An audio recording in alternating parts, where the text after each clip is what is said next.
আজকে আমাদের আয়োজনটা আমরা আইসিএসএফ এর পক্ষ থেকে আয়োজিত করছি। আমাদের এখানে আজকে কিনোট স্পিকার হচ্ছেন হাসান মাহমুদ ভাই।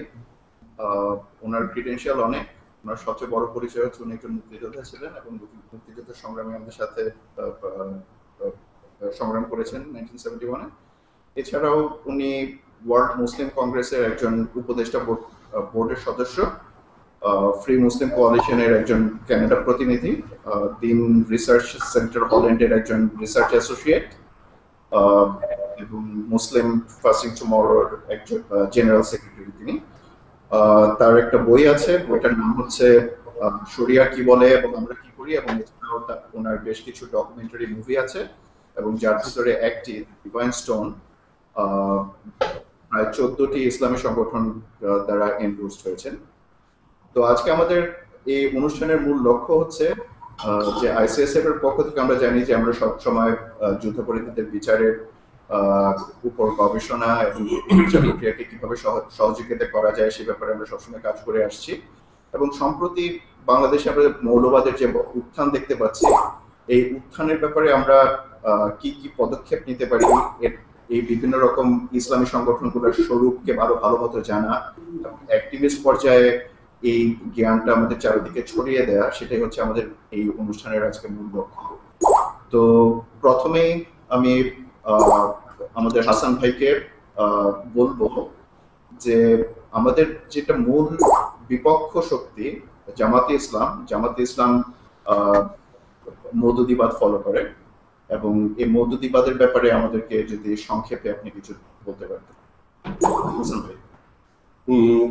প্রথমে আমি আমার হৃদয়ের অন্তঃস্থল থেকে প্রত্যেকটি বাংলাদেশিকে আসসালামু আলাইকুম জানাই। ধর্ম, বর্ণ, ভাষা, দল, মত বাদ দিয়ে সবার উপর শান্তি বর্ষিত হোক। এই অনুষ্ঠান যারা আয়োজন করেছেন আইসিএসএফ এবং অন্যরা যারা এত পরিশ্রম করেছেন সবাইকে অনেক ধন্যবাদ। আজকে এই মুহূর্ত আমাদের জাতীয় জীবনে আমি একটা মাইল ফলক মনে করি, তার কারণ মওদুদিবাদ বহুদিন ধরে দেশে সক্রিয়। তাকে বিভিন্ন দিক দিয়ে আমাদের জাতি, তার একটা বিরুদ্ধ পক্ষ আছে, জাতি তাকে প্রতিহত করে চলেছে, কিন্তু এই প্রথম আমরা ধর্মতাত্ত্বিক দিক দিয়ে কেন মওদুদিবাদ আমাদের দেশে চাই না সেই দলিলগুলো আমরা তুলে দেব। আমি বলবো কম, দেখাবো বেশি।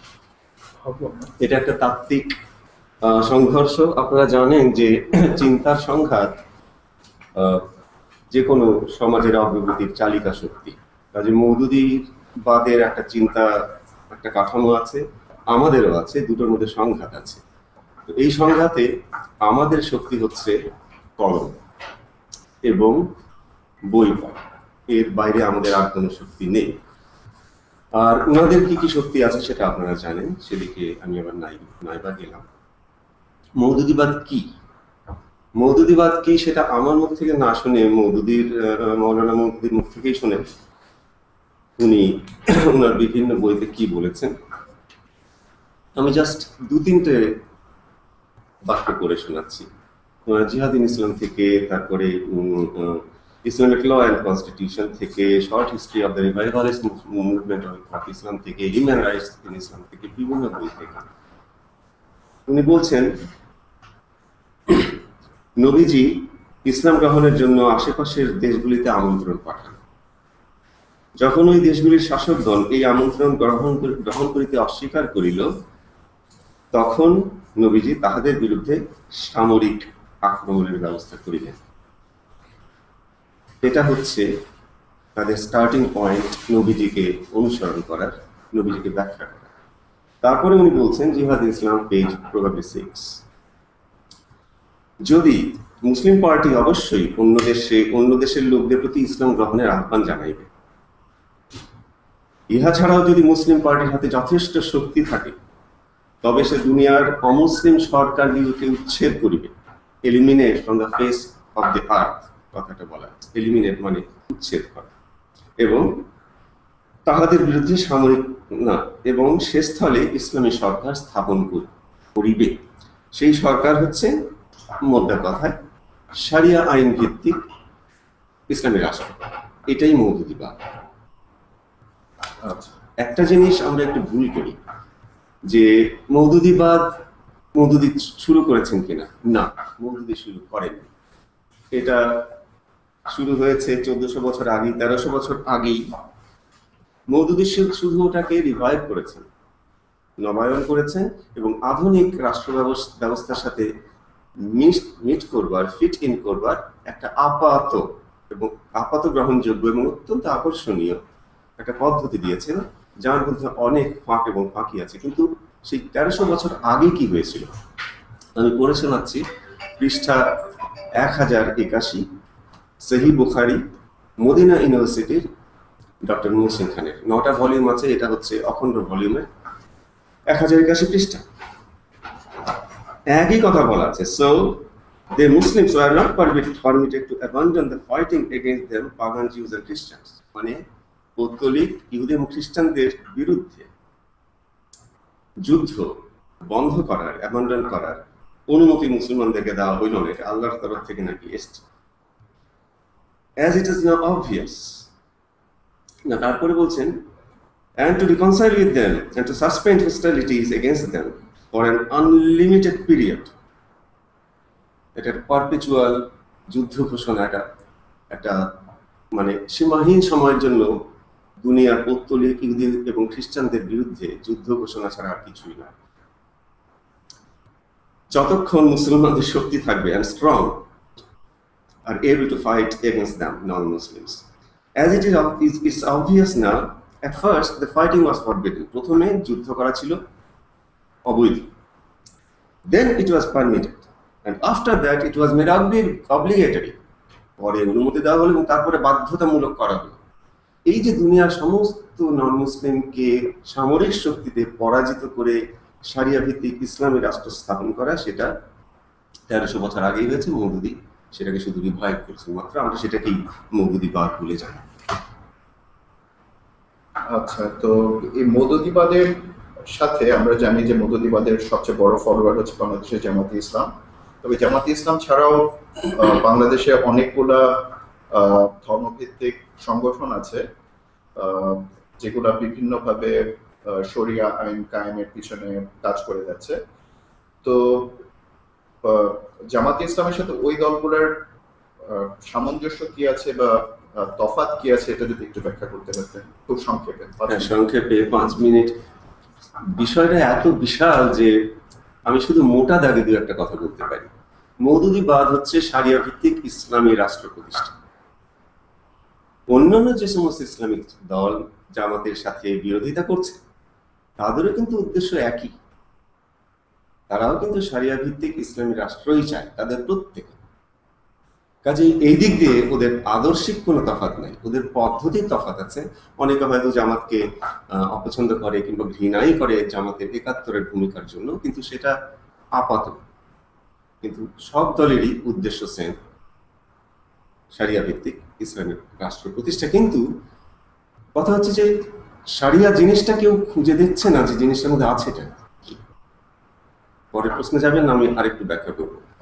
আমার মনে হয় আমাদের পরে আরেকটা টপিক আছে এটার উপরে, তো আমরা তখন এই টপিকটার ব্যাপারে আবার ব্যাক করব। তবে আমাদের নেক্সট টপিক যেটা নিয়ে আমরা আলোচনা করতে যাচ্ছি, এটা হচ্ছে মওদুদিবাদের প্রচার এবং প্রসার দেশে বিদেশে কিভাবে হলো, কেমনে হচ্ছে, কিভাবে চলছে, এই ব্যাপারে যদি আমাদের। মওদুদি জামাতে ইসলামী প্রতিষ্ঠা করেন 1941 সালে, এবং তখন ভারতবর্ষের সমস্ত মৌলানা একত্রে তার বিরোধিতা করেছিলেন এমন তুমুল ভাবে, এমনও বলেছিলেন মওদুদিকে কাফের বলেছিলেন, which is very wrong। এটা খুবই আমি আপত্তি করি।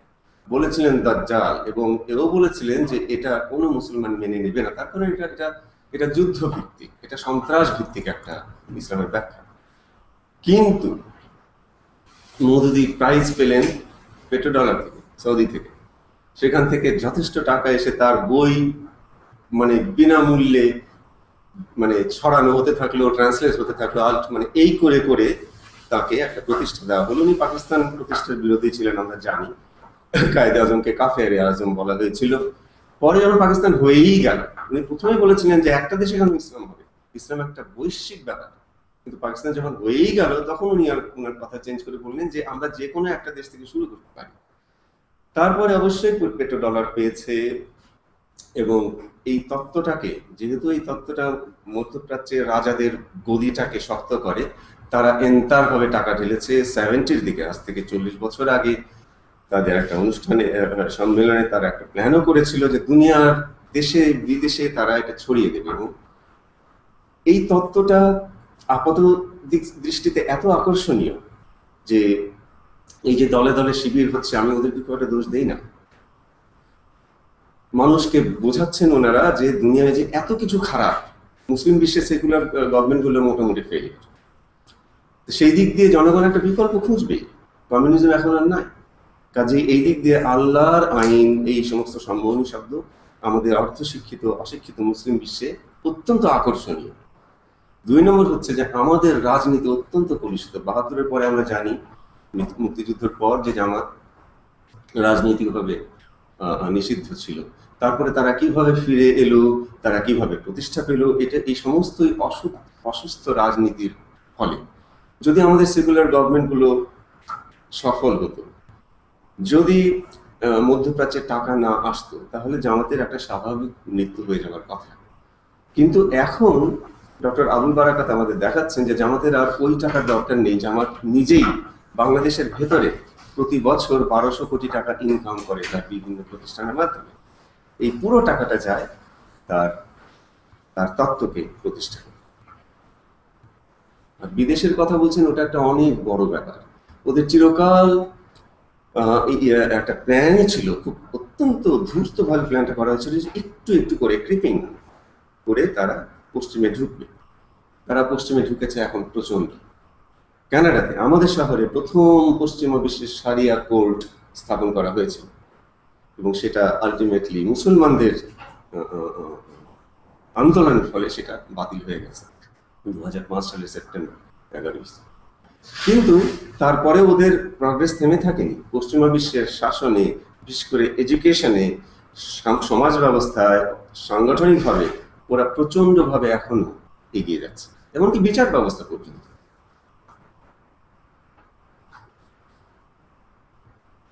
আচ্ছা, আমাদের এখানে কিছু প্রশ্ন এসছে, যেমন সাম্প্রতিক ঘটনার আলোকে আমরা যেটা প্রায় এখন দেখতে পাচ্ছি যে বিভিন্ন সংগঠনকে বা বিভিন্ন গোষ্ঠীকে এই ইসলামী সংগঠনগুলো নাস্তিক, মুরতাদ হিসেবে ঘোষণা করছে। যেমন আমরা জানি যে হেফাজতে ইসলাম শাহবাগীদেরকে নাস্তিক হিসেবে ঘোষণা করেছে।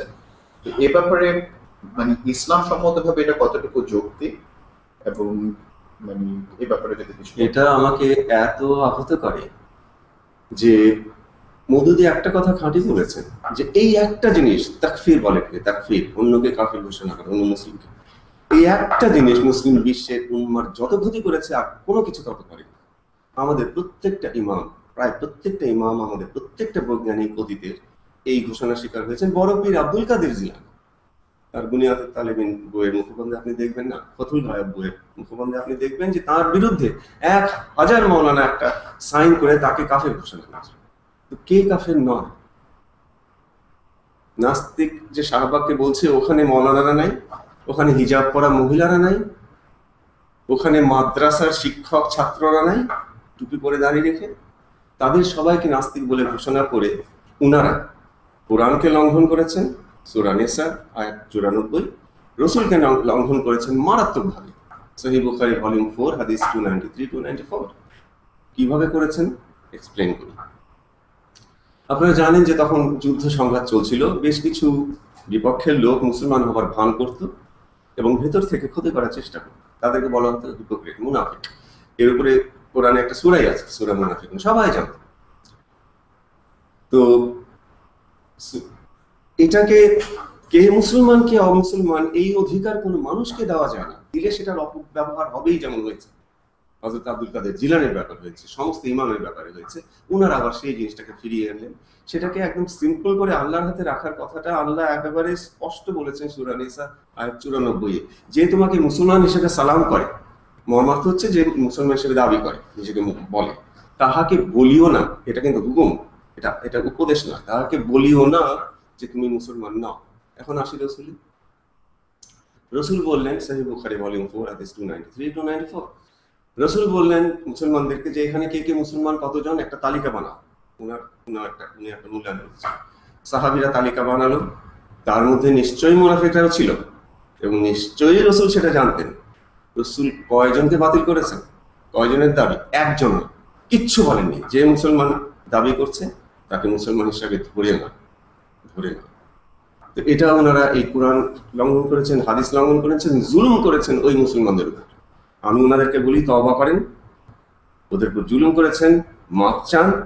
মজলুম যতদিন, অত্যাচারিত যতদিন মাপ না করবে, ওপরের মাপ পাবেন না। পরের প্রশ্ন। এইটার সাথে আরেকটা প্রাসঙ্গিক ব্যাপার আছে। আপনারা জানি যে রিসেন্টলি শাহবাগ আন্দোলন শুরু হওয়ার পরপরই রাজীব হায়দার নামে একজন ব্লগার খুন হয়েছেন। তার বিরুদ্ধে অভিযোগ ছিল যে তিনি নাকি ইসলাম এবং রসুল বিরোধী লেখা এবং বিদ্বেষমূলক লেখা বা ব্লগ নাকি ছাপিয়েছেন। এগুলো তার বিরুদ্ধে অভিযোগ, যেগুলো এখনো প্রমাণিত হয়নি, কিন্তু তার ভিত্তিতে তাকে খুন করা হলো। এই ব্যাপারে ইসলামের বক্তব্য। এই প্রশ্নে আমি পরে যাই, কারণ এটা ছোট প্রশ্ন। একজন কে কোথায় রসুলের নামে কি লিখলো আর রসুলের অসম্মান হয়ে গেল?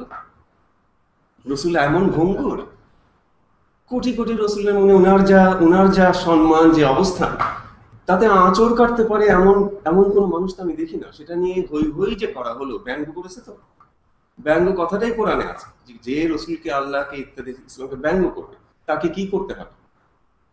কোরআন কখনো বলেছে হই হই করে তাকে শাস্তি দাও? মৃত্যু তো দূরের কথা, বলেছে যে ওটা চুপ করে এখান থেকে চলে যাও যতক্ষণ তারা প্রসঙ্গ পরিবর্তন না করে। কেন জানেন?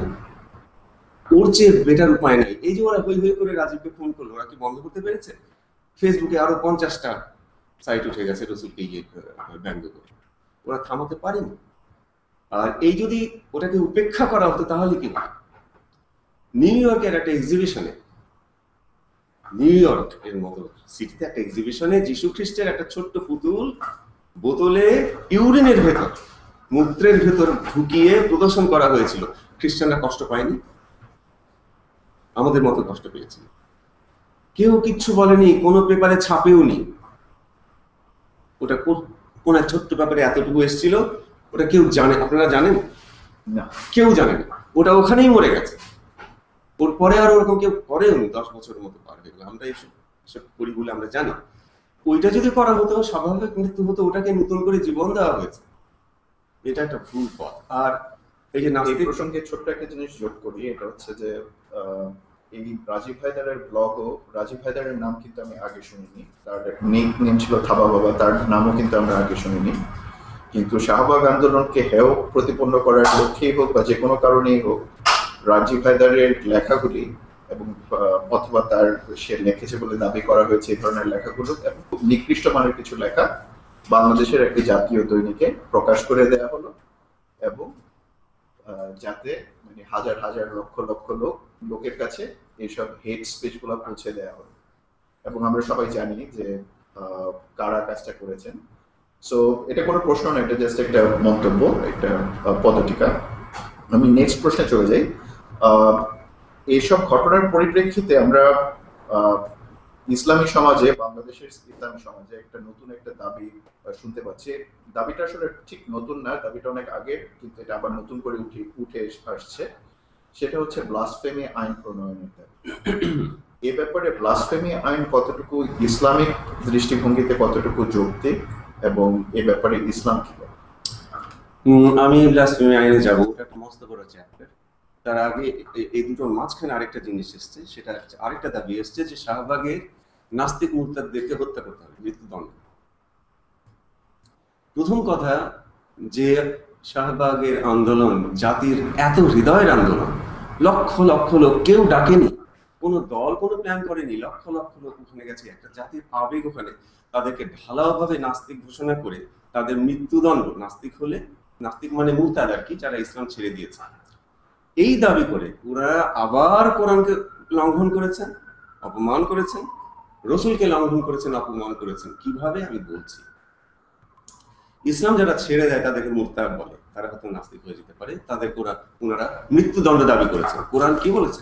কোরআন এই মুরতাদ ইস্যু, ইসলাম ছেড়ে দেওয়ার ইস্যু হ্যান্ডেল করেছে, অ্যাড্রেস করেছে সূরা বাকারা 217, সূরা ইমরান 80, 86, 106, সূরা তাওবা 65, সূরা নিসা 137, সূরা নাহল 106। কোনো জায়গায় বলা নাই যে যারা ইসলাম ছেড়ে দিয়েছে তাদেরকে হত্যা করতে হবে, কোনো শাস্তির কথাও বলা নাই, বরং এটা বলা আছে তারা তারা দোজখে অনন্তকাল জ্বলিবে। এখন আসেন রসুলে, আমরা দুই ধরনের হাদিস পাই। রসুল বলছেন যে যারা ধর্ম ত্যাগ করে তাদেরকে হত্যা করা, কোনো নাম নাই, কোনো ঘটনা নাই, কোনো বিবরণ নাই। আমি আপনাদেরকে 4টা নাম ঘটনার বিবরণ দেব, নাম ধরে ধরে। হারিত, উবায়দুল্লাহ ইবনে সাদ, এটা আপনি পাবেন কোথায়?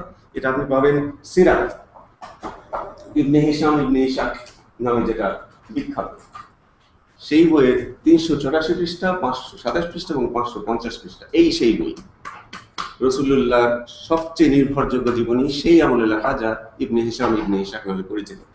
এই 3টা পৃষ্ঠায় এই 3জন মুরতাদের বিস্তারিত বিবরণ আছে। আচ্ছা, উবাইদুল্লাহর কথা আমি ছাড়লাম, সেই ইথিওপিয়া গিয়ে ইসলাম ছেড়েছিল, নবীজি তাকে হাতে পাননি, কিন্তু বাকি দুজনকে তো পরে গ্রেপ্তার করা হয়েছিল। নবীজি কি করেছিলেন? কিচ্ছু করেন, কোনো গালাগালিও দেয়নি, কোনো শাস্তি তো দেয়নি। ইবনে সাদ পরে ইজিপ্টের গভর্নর হয়েছে। ইবনে সাদের ঘটনাটা না, হারিথের ঘটনাটা খুব বেশি ইম্পর্টেন্ট এই জন্য যে হারিথ যখন ইসলাম ছাড়ে তখন সূরা ইমরানের আয়াত 86 নাজিল হয়, একবারে বাস্তব একটা ঘটনা। সেই পরিপ্রেক্ষিতে, সেই কনটেক্সটে ওটা নাজিল হয়। সেখানে কোনো শাস্তি আছে? কোনো শাস্তি নাই। নবীজি কি করেছেন? শাস্তি দিয়েছেন? কোনো শাস্তি নাই। আপনি আসেন না সহিহ বুখারী ভলিউম 9 হাদিস 318, 318। একজন মুসলমান পায়ে হেঁটে হেঁটে রসুলের সামনে এসে দাবি করলো, ইয়া রাসূলুল্লাহ, মানে সে নিজের ইসলাম ত্যাগ করার দাবি করলো। রসুল কি করলেন? চুপ করে থাকলেন। সে দ্বিতীয়বার দাবি করলো, ঘোষণা করলো।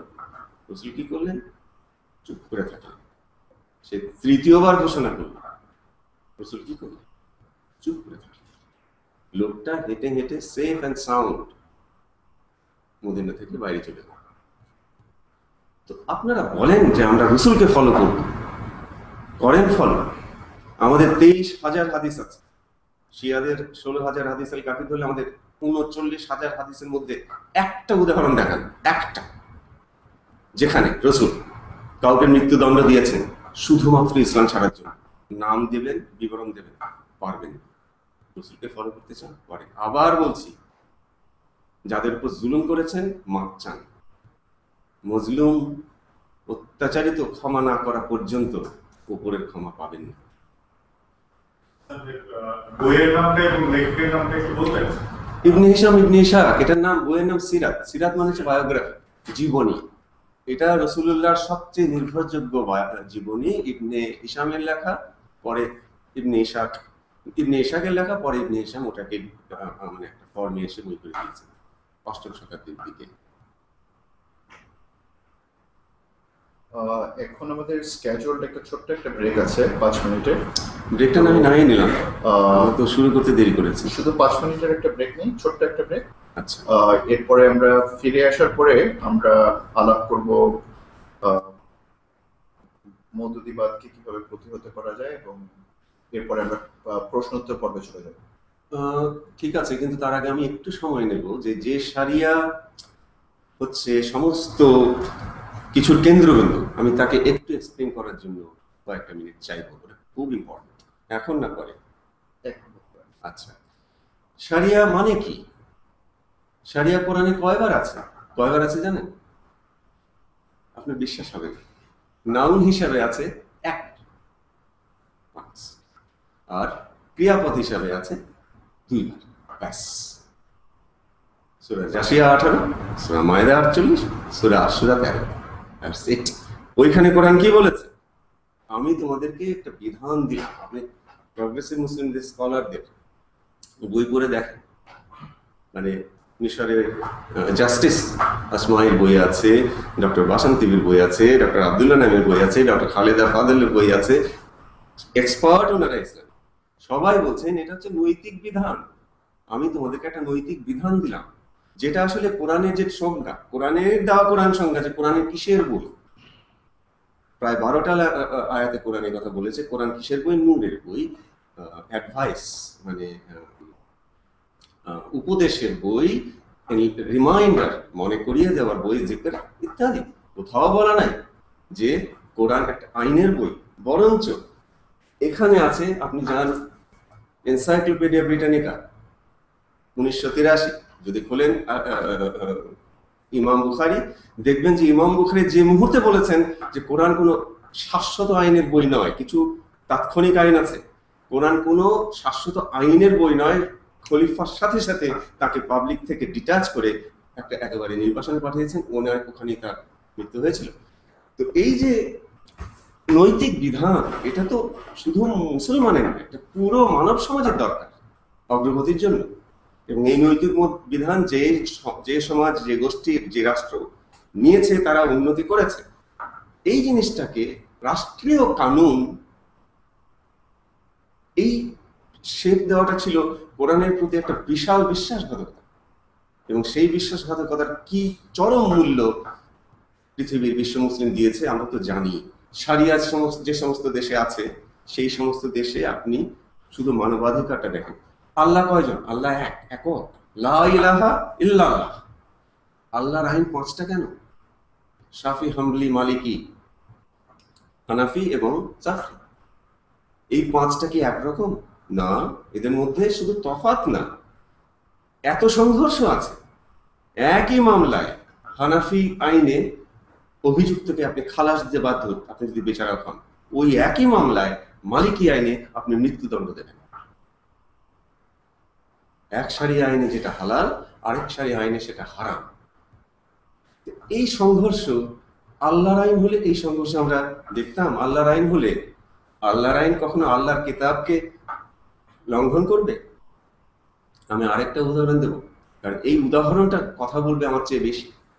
এই যে যারা করে, ব্যভিচার করে, ব্যভিচার একটা অন্যায়, সমস্ত যুগে সমস্ত সমাজে এটা করে নেওয়া হয়। ব্যভিচার একটা অন্যায়। ব্যভিচারকে সূরা নিসা 15, 16, 25, সূরা নূর 1, 2, 26 বলা আছে যে ব্যভিচারীদেরকে 100টা করে চাবুক মারে। শারিয়া আইনে বলছে যে ওদেরকে হত্যা করো। হয়ে গেল না কোরআন লঙ্ঘন? কোরআন বলছে যে ব্যভিচারী আর ব্যভিচারিণী মুসলমান তাদেরকে বিয়ে করবে না, তারা নিজেদেরকে বিয়ে করবে। আপনি তাদেরকে মেরে ফেললে আপনি কি দুটো লাশের বিয়ে দেবেন? তাহলে এই আইনটা কোত্থেকে এলো? আইনটা কোত্থেকে এলো? আমরা এই বইয়ের সম্ভবত 684 পৃষ্ঠায় পাই, সহিহ হাদিসে আছে, হযরত ওমর দাবি করছেন যে না, এই প্রস্তাবের হাতে ব্যভিচারের মৃত্যুদণ্ডের একটা আয়াত ছিল। আচ্ছা, হযরত ওমর মাথার মনে আমাদের আয়াতটা গেল কোথায়? আরে আল্লাহর নাজিলকৃত আয়াত কোরআনে নাই কেন? নাই কেন জানেন? ওটা কোথায় গেল? এটা হচ্ছে সহিহ ইবনে মাজাহ ভলিউম 3, হাদিস নম্বর 1944। এটা হাদিস নম্বর 1944। এই যে সহিহ ইবনে মাজাহ হাদিস নম্বর 1944। কে বলছেন? আর কেউ না, বিবি আয়েশা বলছেন। হ্যাঁ, ওই আয়াতটা নাজিল ছিল এবং এটা কাগজের উপর লেখা ছিল এবং আমরা একটা কুশনের ভিতরে রেখেছিলাম। যখন রাসূলুল্লাহ ওফাত হন, ইন্তেকাল করলেন, আমরা সেটা নিয়ে ব্যস্ত ছিলাম। তখন এই ডোমেস্টিক গোট, একটা গৃহপালিত ছাগল ঘরে ঢুকিয়ে উহা খাইয়া ফেলে। ও ছাগলে খাওয়া একটা আল্লাহর কালাম, ছাগলে খেয়ে গেছে 1300 বছর আগে, আর তার পানিশমেন্ট চালু আছে। এটা ছোট সমস্যা, আরো একটা বড় সমস্যা আছে। আল্লাহ কি বলেননি সূরা হিজর আয়াত 9, এই কিতাব আমি নাজিল করেছি, এটা আমি সংরক্ষণ করব। কোথায় গেল আল্লাহ? আল্লাহর ওই কথাকে আমরা ধরে নেব, আমরা ধরে নিয়ে বলি ওটাই শাশ্বত। আল্লাহর কালামকে আল্লাহ সংরক্ষণ করবে, ছাগলে আল্লাহর কালাম খেতে পারে না। কাজেই কোরআনের ওই 100 চাবুকের যে অন্য সারিয়া আইন, মৃত্যুদণ্ড যেটা ছাগলে খেয়ে গেছে, ওটা মিথ্যা। এইরকম অনেক প্রমাণ আছে। প্রমাণ দিলে বেটার, জানেন? আরেকটা প্রমাণ দিয়ে আমি শেষ করবো, কেননা এগুলোই আমাদের এগুলো দিয়েই আমরা এই সারিয়া ভিত্তিক মৌদুদিবাদকে আমরা প্রতিহত করি। আপনি জানেন স্বামী ইচ্ছা করলেই তালাক দিতে পারে, তালাক। শাফি ল, আপনারা শাফি বইয়ের নাম শুনেছেন, এটা আসলে আমি একটু ইন্টারাপ্ট করি আপনাকে। এটা আপনার হিল্লা মুভিটাতে আমরা দেখেছি। আহ, তো সাবজেক্টটা অনেক ভ্যাস্ট, এটা হয়তো আমাদের এত স্বল্প সময় আমি আমি কয়েকটা শুধু সূত্রের কথাই বলে যাব। যে স্বামী ইচ্ছেমতো তালাক দিতে পারে, হ্যাঁ, শাফিলতে আছে N35, হানাফিলতে আছে গেদায়া পৃষ্ঠা 81। ওকে, একটা মেয়ে বিয়ে করলো, সারা জীবন সে এই সংসারে দিল, তার বয়স 60-70-80, স্বামী তালাক বললে আর সে রাস্তায় দাঁড়িয়ে যাবে? কোরআন তো তালাক দেওয়ার প্রসেস বলেছে, 1 মাস 2 মাস কমপক্ষে লাগবে। স্ত্রীর যখন তালাক দিতে চায় তখন কি? তখন শরিয়া আইন হচ্ছে স্ত্রী কোর্টে অ্যাপ্লাই করবে, কোর্ট তার স্বামীর সাথে নেগোশিয়েট করবে, স্বামী তার একটা দাম ধরবে, কারণ স্বামী রাজি না হওয়া পর্যন্ত স্ত্রীর হবে না, স্ত্রী আরেকটা বিয়ে করতে পারবে না, ডিভোর্স হবে না। এই একটা আইনের পাল্লায় পড়ে কত মেয়ের যে জীবন নষ্ট হয়। অথচ রাসূলুল্লাহর কাছে যাই আমরা, সহিহ বুখারী ভলিউম 7 হাদিস 199-206 188, বরিরা তার স্বামী মুগিস এত ভালোবাসতো, বরিরা তার স্বামীর সাথে থাকবে না। মুগিসের সে এত প্রেমিক যে লেখা আছে যে অশ্রুতে তার দাড়ি ভিজে গেল। রাসূল বললেন, এ বরিরা, তুমি কেন ওর সাথে থাকছো না? বরিরা বললেন, ইয়া রাসূলুল্লাহ, এটা কি আপনার আদেশ?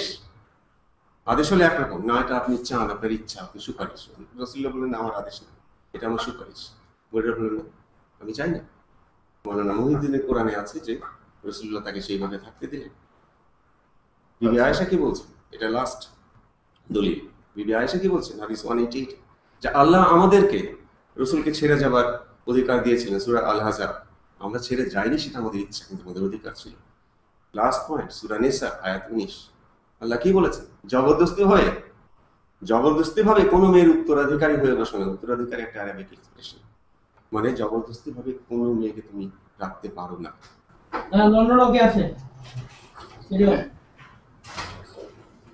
তো রায়হান শুনতে পাচ্ছ? হ্যাঁ, আমি শুনতে পাচ্ছি। আচ্ছা, আমাদের এজেন্ডাতে নেক্সটে ছিল এর ব্যাপারে আলাপ করা, যে আহলে হাদিস মওদুদিবাদকে কিভাবে প্রতিহত করা সম্ভব, ওই টপিকে আমাদের যাওয়ার কথা ছিল। এবং আমাদের অনেকগুলো প্রশ্নও ছিল, আহলে হাদিস, আহলে হেফাজতে ইসলাম, এগুলোর পার্থক্য কি, সিমিলারিটিস কি আছে, ওই প্রশ্নগুলো আমাদের লিস্টেতে এবং এজেন্ডাতে আছে। তো এখন আমরা তাহলে শুরু করে দিই, যে নেক্সট টপিকে চলে যাই। রায়হান, কথা বলতে পারি?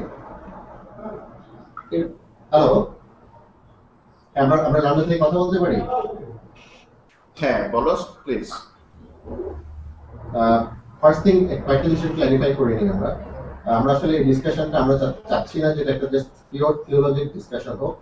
আমরা এটার একটা পলিটিক্যাল কনটেক্সচুয়ালাইজ একটা চেহারা দেখতে চাচ্ছি, আমাদের অডিয়েন্স যারা আছে তারাও সেটাই শুনতে চাচ্ছেন। সো হাসান, তুই ওদিকে যাচ্ছিলেন, আমার মনে হয় পরের অংশটা তুমি ওই জায়গাটাতে একটু ফোকাস করতে পারেন, নাম্বার 1। নাম্বার 2, যেটা এটা আজকের এই প্রোগ্রামটা ইউটিউবে এবং লাইভ স্ট্রিমে এটা আপনার ব্রডকাস্ট হচ্ছে। তো আমি কুইকলি একটু জানাই দেওয়া উচিত যে কিভাবে প্রত্যেকে পার্টিসিপেট করতে পারে। একটা হচ্ছে টুইটারে আমরা অলরেডি একটা হ্যাশট্যাগ লঞ্চ করেছি, সেটা হচ্ছে ICSF 26 মে। এই নামে এই হ্যাশট্যাগে যে কোনো প্রশ্ন থ্রো করলে ওটা মডারেটর ইনস্ট্যান্টলি পিক করছে। তো এটা আমরা একটু পর ঘোষণা দিতে পারি টুইটারের এই হ্যাশট্যাগটা। প্লাস ফেসবুক ইভেন্ট পেজেও আমরা প্রত্যেকে প্রশ্ন রেখে যাচ্ছে। এটা হচ্ছে যে যারা অনলাইনে যারা পার্টিসিপেট করছেন বা কমেন্ট করছেন তাদের জন্য। আর প্রতিটা ভেন্যু এখন আমাদের টরন্টো সহ, লন্ডন সহ, ওদিকে নিউক্যাসল, ম্যানচেস্টার, লেস্টার, আর ওদিকে ঢাকা থেকে যারা পার্টিসিপেট করছেন, তারা প্রত্যেকটা ভেন্যুতে তারা নিজেরাও, আমি শিওর যে ওনাদের নিজেদের অনেক প্রশ্ন আছে, এবং আমি শিওর যে ওনারা নিজেরাও অনেক কমেন্ট করতে চাচ্ছেন। এটা খুবই একটা ইন্টারেস্টিং টপিক যেটা হাসান ভাই আজকে রেজ করলেন। তো আমার মনে হয় ওটার জন্য আমরা let us set up A method how we do it. কারণ আমাদের প্রত্যেকটা ভেন্যুতে ডেজিগনেটেড একজন করে কোঅর্ডিনেটর বা মডারেটর আছে। তো আমরা 1 by 1 আমরা একটা করে ভেন্যুতে যেতে পারি। আমরা we can start with London. আমাদের লন্ডনে এখন এতক্ষণ যারা কথা বললেন, মানে যারা আছেন তাদের কিছু প্রশ্ন আছে। তো এই প্রশ্নগুলো আমরা করতে পারি, মানে আমরা একটা ভেন্যু কোঅর্ডিনেট করি এবং সেটা আমরা প্রশ্নগুলো হাসান ভাইয়ের কাছে পোস্ট করি। হাসান ভাই ওর সাথে এনগেজ করেন এবং আমরা এইভাবে একটা পর একটা আমরা ভেন্যুতে যেতে পারি। আমার মনে হয় উইল দ্যাট ওয়ার্ক? হাসান ভাই আপনার সলিউশন কি বলেন? হ্যাঁ, এটা খুবই ভালো একটা আইডিয়া।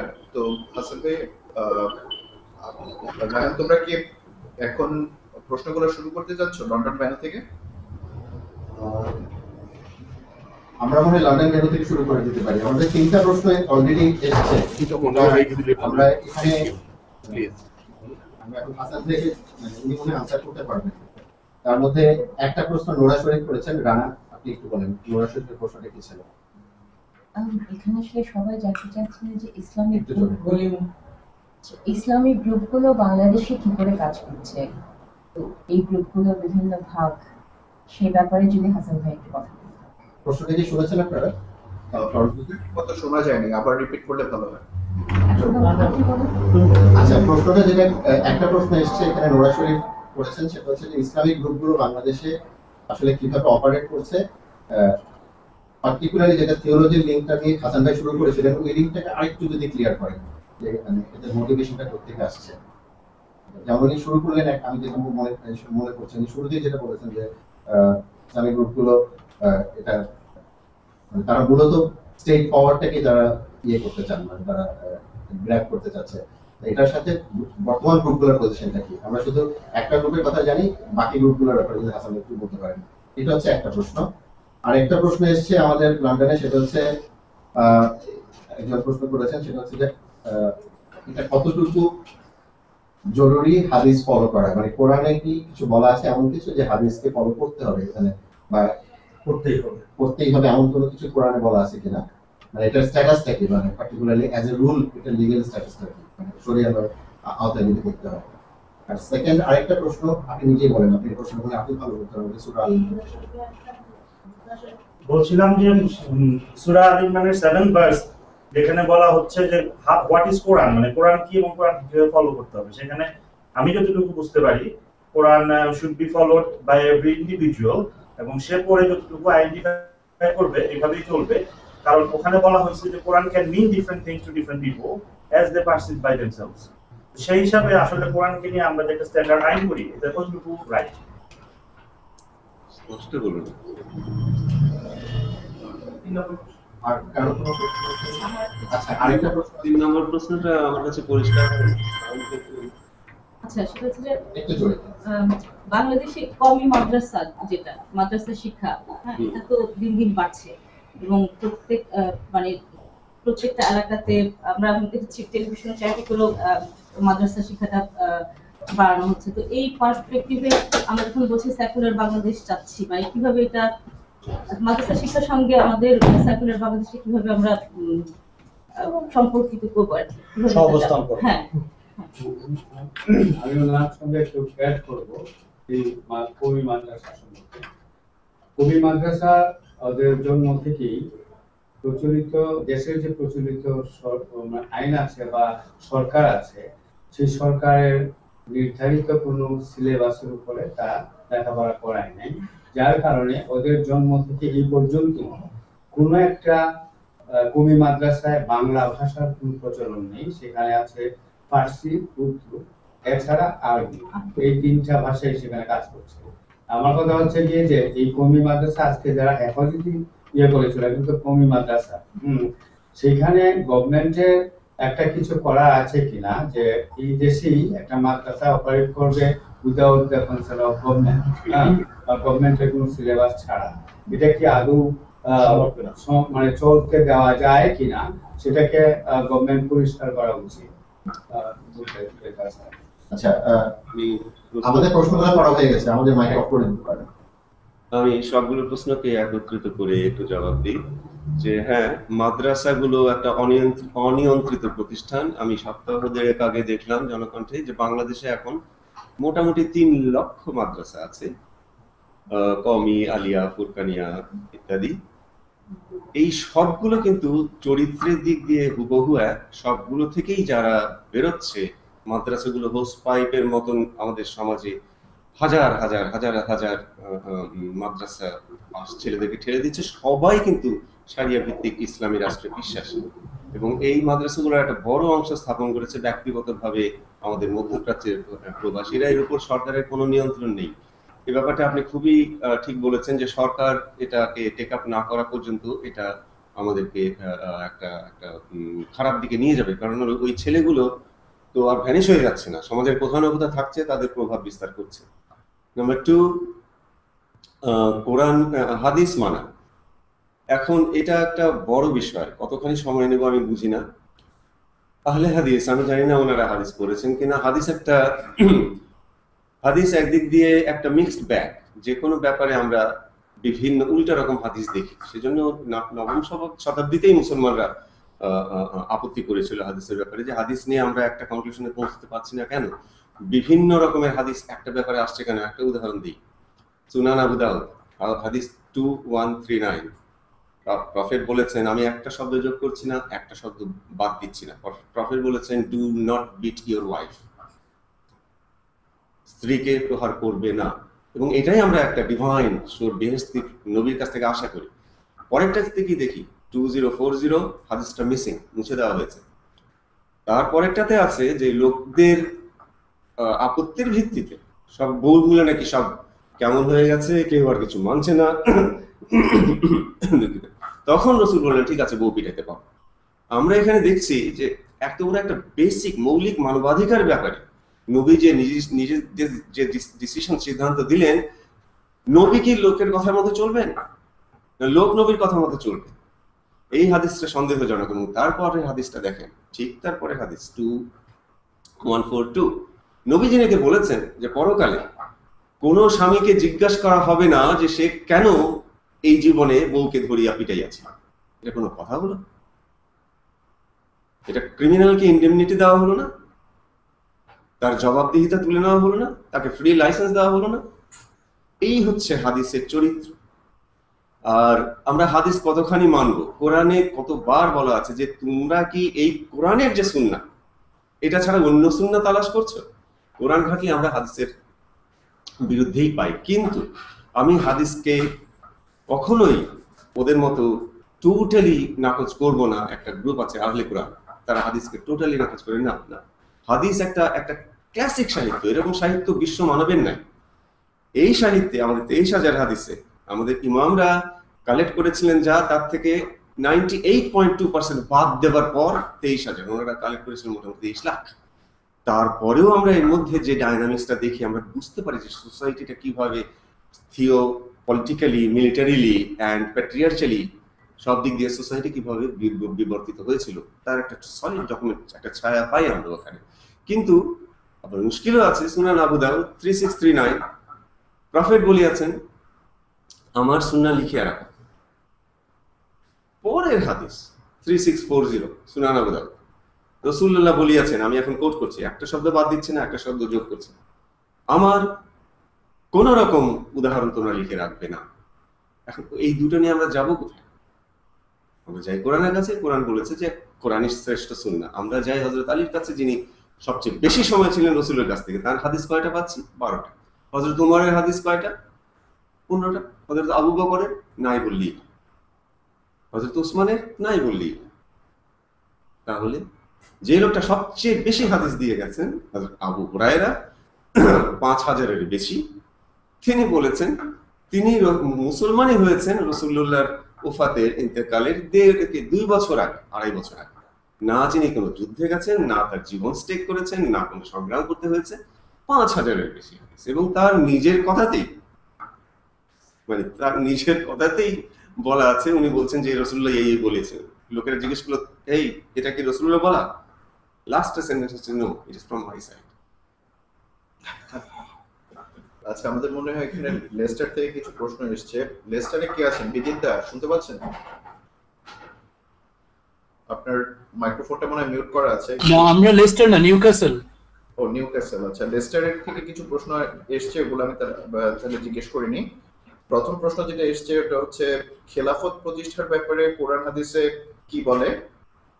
হিজবুত তাহরীর গ্রুপের মূল লক্ষ্য হচ্ছে খেলাফত প্রতিষ্ঠার, এটার তাত্ত্বিক ভিত্তিটা। কোরআন, আমি আবার বলছি, আপনারা দয়া করে যে কোনো শারিয়া বইয়ের মুখবন্ধটা পড়বেন, অথবা হিজবুত তাহরীরের গঠনতন্ত্র, জামাতের গঠনতন্ত্র, মওদুদীর বই, সবগুলো একই কথা লেখা আছে, একই কয়েকটা ভার্স কোরআনের আয়াত ব্যবহার করা আছে, যে রসুল যেটা দিয়েছেন সেটা নেবে, যেটা দেননি সেটা নেবে না।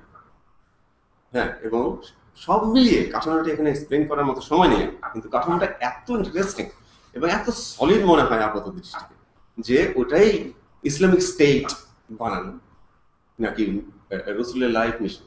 কোরআনে যদি যায় 30টা আয়াত আছে, 30টার মতো, যে প্রত্যেকটা নবী রসুলের জীবনের মিশন কি ছিল কোরআন ডিফাইন করেছে, সংজ্ঞা দিয়েছে, যে নবী রসুলকে আমাকে এই জন্য পাঠালাম, এই জন্য পাঠালাম, এই জন্য পাঠালাম। তার মধ্যে কোথাও রাষ্ট্রের কোনো ইয়ে নাই।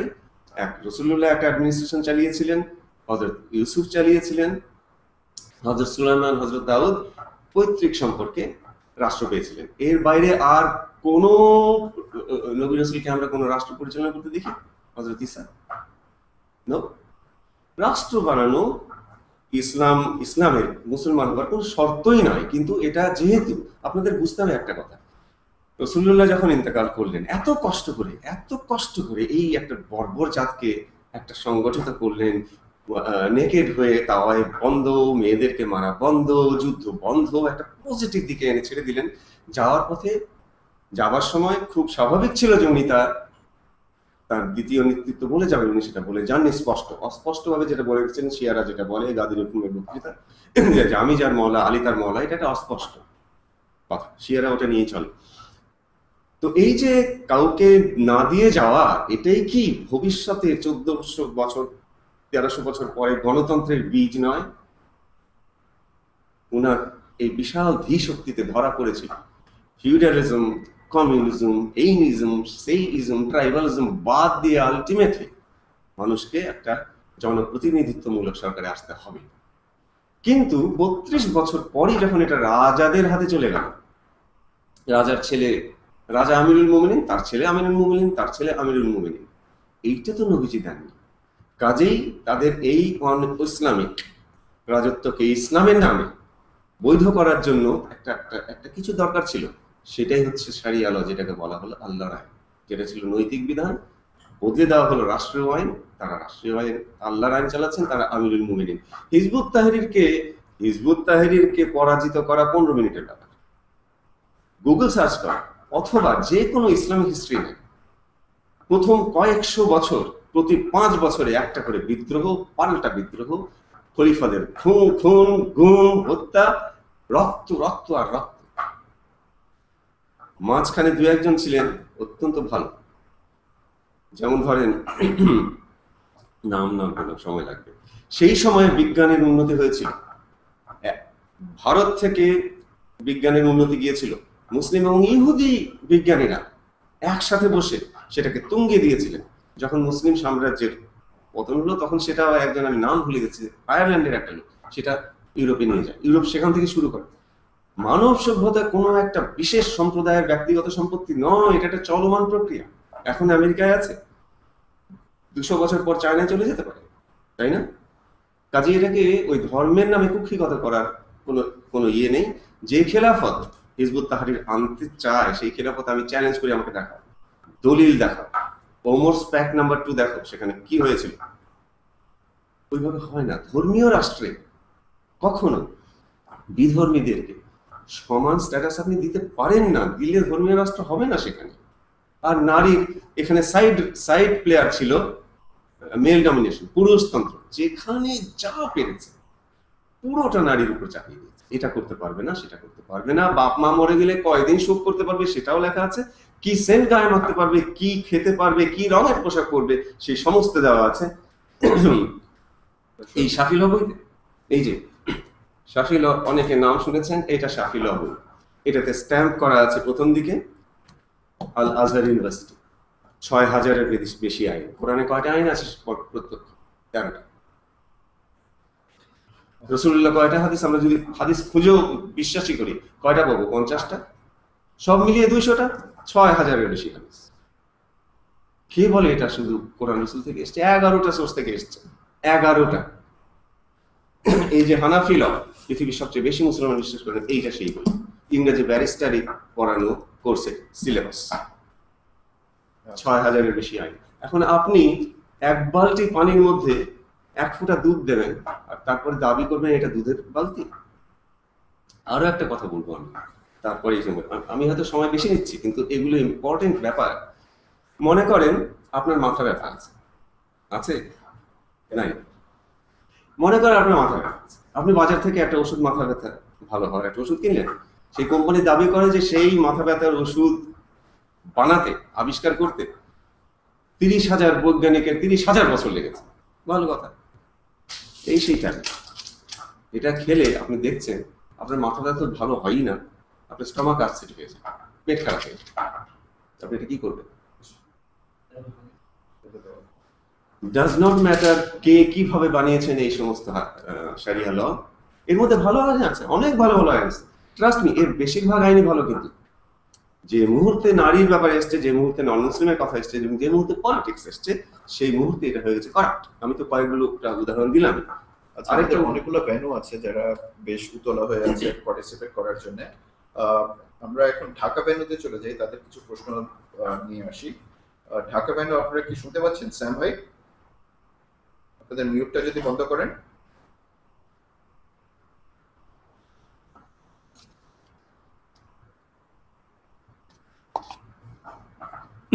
আপনাদের কথা শুনতে পাচ্ছি না। ঢাকা ভেন্যু শুনতে পাচ্ছেন আমাদের কথা?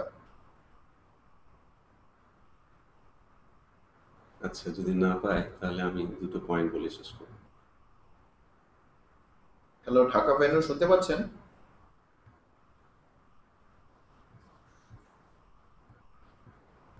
আচ্ছা, আমরা ঢাকা ভেন্যুর সাথে যোগাযোগ করতে পারছি না, তাদের কথাটা ঠিক শোনা যাচ্ছে না এখান থেকে।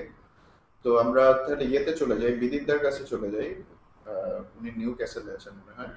তো বিদিতদা, আপনাদের গ্রুপ থেকে কি কি প্রশ্ন আসলো বা ফ্লোরটা আপনাদেরকে দিই এখন।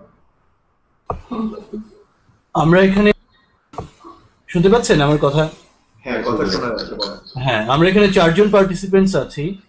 আমাদের প্রশ্ন হচ্ছে যে আমাদের সেকুলার ফোর্সগুলো যারা বাংলাদেশে কাজ করছে, তারা কিভাবে স্ট্র্যাটেজিক্যালি এই ইসলামিস্ট ফোর্সগুলোর সাথে ডিল করতে পারে। আমরা কি এদেরকে পুরোপুরি নিগেট করবো, নাকি এদের সাথে এদের কোনো ফ্যাকশনের সাথে কাজ করার স্কোপ আছে এখন? না, যারা শারিয়া ভিত্তিক ইসলামের রাষ্ট্রে বিশ্বাসী, তাদের সাথে আমাদের সেকুলার সামাজিক সাংস্কৃতিক ধর্মনিরপেক্ষ শক্তির একসাথে কাজ করার কোনো মানে সুযোগই নেই, বরং সংঘাত এড়ানোরও সুযোগ নেই। কেন নেই সেই উদাহরণ আমি বারবার কেন দিই, যে উদাহরণ দিলে আমাকে এক্সপ্লেন করতে হবে না। শিবিরকে আমার একটা কথা বলার আছে, যে তোমরা যে এই যে ইসলামী রাষ্ট্র চাও, মনে করো তোমরা আজকে ইসলামী রাষ্ট্র হয়ে গেল, কালকে তোমরা চলে গেলে সংসদে, কিছু একটা আইন তো দেবে, তোমরা সারি আইন দেবে। আমি হানাফি ল, শাফি ল, এটা বাংলাদেশের লোকদের কাছে নেই। আমি এইখান থেকে একটা উদাহরণ দিই, বাংলাদেশে এখন যুদ্ধাপরাধের বিচার চলছে, ধ্বংস হয়েছে, গণহত্যা হয়েছে, গণধর্ষণ হয়েছে, কেউ তো করেছে। তোমরা যদি না মানো, ওরা করেনি, কেউ তো করেছে। সেই গণহত্যাকারী যদি ধরা পড়ে, এই যে আমাদের ইসলামিক ফাউন্ডেশন থেকে বের করা বিধিবদ্ধ ইসলামী আইন, কোডিফাইড ইসলামিক ল, 3টা ভলিউম আছে, এর ল নাম্বার 13-তে তুমি কি দেখবে জানো? গণহত্যাকারী, গণধর্ষণকারী, গণলুণ্ঠনকারী, গণ অগ্নিসংযোগকারী শারিয়া আইনে, শারিয়া আদালতে তাদের শাস্তি দেওয়া যাবে না যদি তারা অনুতাপ করে। এখান থেকে শেখো, এটা আল্লাহর আইন নয়, আল্লাহর আইনের নামে ষড়যন্ত্র হয়েছে। এইটা ভলিউম 3 পড়ো। শুধুমাত্র মর্গেজ রেখো না নিজের বুদ্ধি আর বিবেককে কোনো মৌলানার কাছে, পড়ো, সৎভাবে জিজ্ঞেস করো, যেটা আমি করেছি 15 বছর। ল নাম্বার 914C 914 গ, জানো সেখানে কি আছে? ইসলামী রাষ্ট্র যেটা তোমরা চাও, সবার শাস্তি হবে খুনের জন্য, ধর্ষণের জন্য, জখমের জন্য, অন্যকে বদনাম করার জন্য, ড্রিঙ্কিং করার জন্য এবং পরকীয়া করার জন্য। একজনের হবে না। কে সে? সেই ইসলামী রাষ্ট্রের রাষ্ট্রপ্রধান। এই একটা আইনি পুরো শারিয়া ডক্ট্রিনকে আপসাইড ডাউন করে উল্টিয়ে দিয়ে সমুদ্রে নিক্ষেপ করার জন্য যথেষ্ট নয়। কেউ যদি বলে যে কোডিফাইড ইসলামিক ল, বিধিবদ্ধ ইসলামিক আইন, আমি মানি না। ওই একই আইন আছে হেদায়াত 188 পৃষ্ঠা। এই আইনগুলো বেঁচে আছে তোমাদের সাপোর্টের উপর, কেননা তোমরা বিশ্বাস করেছিলে। প্লিজ পড়ো, প্লিজ। ভলিউম 1 ল নাম্বার 344, এখানে কি আছে? স্বামী যখন স্ত্রীকে তালাক দিতে চায় তখন সাক্ষী রাখা কোনো শর্ত নয়। আমি একটা শব্দ যোগ করছি না, একটা শব্দ বাদ দিচ্ছি না। স্বামী তালাক বলতে পারে, কোনো সাক্ষী রাখার দরকার নেই। স্ত্রীর উপর কত বড় অত্যাচার! কোরআন কি বলেছে? সূরা তালাক এক জায়গাতেই আছে, কোথাও নেই। অন্য ভার্স 2, তোমরা যখন স্ত্রীদিগকে তালাক দিতে চাও তখন একজন না দুইজন সাক্ষী রাখিবে। হয়ে গেল না কোরআন লঙ্ঘন? হয়ে গেল না নারীর উপর অত্যাচার? অত্যাচারকে বৈধ করার আল্লাহ রসুলের নামে সেই যন্ত্র হচ্ছে এইটা। আমরা খামাখা এটার পেছনে, এটার বিরুদ্ধে দাঁড়াইনি। আর আমাদের সেকুলার ফোর্স এবং আমাদের কিছুটা রাজনৈতিক ফোর্স যেভাবে এই মৌদুদিবাদকে ঠেকিয়ে আসছেন, আমাদের সুফি আমাদের হেরিটেজ, ঐতিহ্য, আমাদের আকাশে বাতাসে একটা টলারেন্ট ইসলামের যে একটা আবহ ছিল, আজকাল নষ্ট করে দিয়েছে ওরা। সেটাকে আমরা কিভাবে রেজিস্ট করতে পারি? আমাদের অন্যান্য সবগুলো শক্তি মোটামুটি ভালোই করছে, শুধু রাজনৈতিক শক্তি মাঝে মাঝে বিশ্বাসঘাতকতা করছে। সে দলই হোক, সে দলই হোক, ওদেরকে ওদের এজেন্ডাকে এগিয়ে দিচ্ছে। সে সামরিক শৈলের শাসকই হোক, ওরা কখনো পাওয়ারে যায়নি মৌদুদিবাদ, অ্যাবসলিউট পাওয়ারে যায়নি, কিন্তু ওদের অনেক এজেন্ডা এরা বাস্তবায়িত করেছে। একটা দিকে আমরা পুরো জিনিসটা ওদের হাতে ছেড়ে দিয়ে রেখেছি। আমরা 71-এ জিতেছিলাম, জেতার পরে আমরা ঠিক তখন বুঝিনি দেশের সবচেয়ে শক্তিশালী সংগঠন, সরকারের চেয়েও শক্তিশালী সংগঠন মসজিদ ওদের হাতে, পরাজিত শক্তির হাতে ছেড়ে দিয়েছিল। ওরা সেই সুযোগে ওই দিক দিয়ে ঢুকেছে। তো সেটাই আমরা করছি, আমি করছি, ডক্টর রিয়াজ করছেন, মোহাম্মদ সাদুল্লাহ করেছেন, মৌলানা আকরম খান 60 বছর আগে লিখে গেছেন বই। ওদেরকে ধর্মতাত্ত্বিক দিক দিয়েও প্রতিহত করার সময় এখন। প্রতিবাদ করেছি, কাজ হয়নি, এখন আমরা প্রতিবাদ করছি। প্রতিবাদ করেছি, কাজ হয়নি, এখন আমরা প্রতিরোধ করব ধর্মতত্ত্ব দিয়েও, যেগুলো আমি বলেছি। এবং তার মধ্যে অনেক বই আছে। এই যে আলী রিয়াজ, বাংলাদেশের বিভিন্ন ইসলামিক দল, তাদের মধ্যে কে কি নাম, কোত্থেকে কে টাকা পায়, তাদের মধ্যে কি পারস্পরিক সম্পর্কে একটা প্রশ্ন এসেছিল, যেটা এখানে ডক্টর রিয়াজ চমৎকার ভাবে করেছেন। কাজে আমি আর এটা এক্সপ্লেন করে সময় নষ্ট করতে চাই না। এটা পড়বেন, এটা পড়লে মাত্র 22টা পৃষ্ঠা। ওদের ঠিকুজি একেবারে, মানে বাড়ির নম্বর, গাড়ির ঠিকানা যাকে বলে কথায়, আপনারা পেয়ে যাবেন। আর ধর্মতাত্ত্বিক দিক দিয়ে আমাদের এই বইগুলো, এটা আমার লেখা বই, আমার 3টে মুভি আছে। এগুলোকে হাতে তুলে নিতে হবে।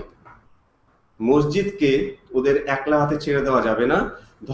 ইসলামকে ব্যাখ্যা করার একচ্ছত্র অধিকার ওদেরকে আমরা চ্যালেঞ্জ করছি। তোমরা দেশকে একটা বিশাল পরিবর্তন আনতে চাও, আমরা বাংলাদেশে, আমাদের অধিকার আছে, আসো আলোচনা। আচ্ছা, এখানে আরো বেশ অনেকগুলো প্রশ্ন এসে গেছে, আমরা ওগুলো খুব দ্রুত একটু টাচ করার চেষ্টা করব। লিস্টার থেকে প্রশ্ন এসেছে তাবলিগি জামাতের ব্যাপারে, এর রাজনৈতিক ইনভলভমেন্ট কতটুকু, এবং এর সাথে মৌদুদিবাদের কোনো আতাত আছে কিনা বা কোনো রকমের সম্পর্ক আছে কিনা। দেখেন, তবলিগ জামাত মৌলানা ইলিয়াস শুরু করেছিলেন, 100 বছর হয়নি, এবং এত ফ্লারিশ করেছে।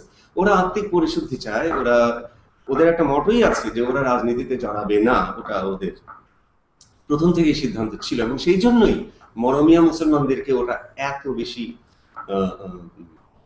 আকর্ষণ করতে পেরেছিল। আমি নিশ্চয়, দেখেন বাংলাদেশে গোপন এবং উপর অনেক রকম স্রোত চলছে, বাইরে থেকে আমাদের এই বুঝে ওঠা সম্ভব নয়। আমি নিশ্চিত যে মৌদুদিবাদের ওরা, তবলিগের ওদেরকে ওই শক্তিটাকে কাজে লাগানোর চেষ্টা করে আসছে চিরকাল, কিন্তু তবলিগেরা সামহাও কি কোনো না কোনো ভাবে ওটা থেকে এখনো বেঁচে আছে। কাজেই তবলিগেরা নন অরাজনৈতিকই থাকতে চান। সেটাকে মৌদুদিবাদীরা কবে নাগাদ কি করতে পারবে আমি এখন নিশ্চিত নই। আচ্ছা, এখানে সুফিবাদের ব্যাপারে একটা প্রশ্ন এসেছে লিস্টার থেকে, যে সুফিবাদ মানে সুফিবাদ কি ইসলামের কোন ভাগ বলা যায়?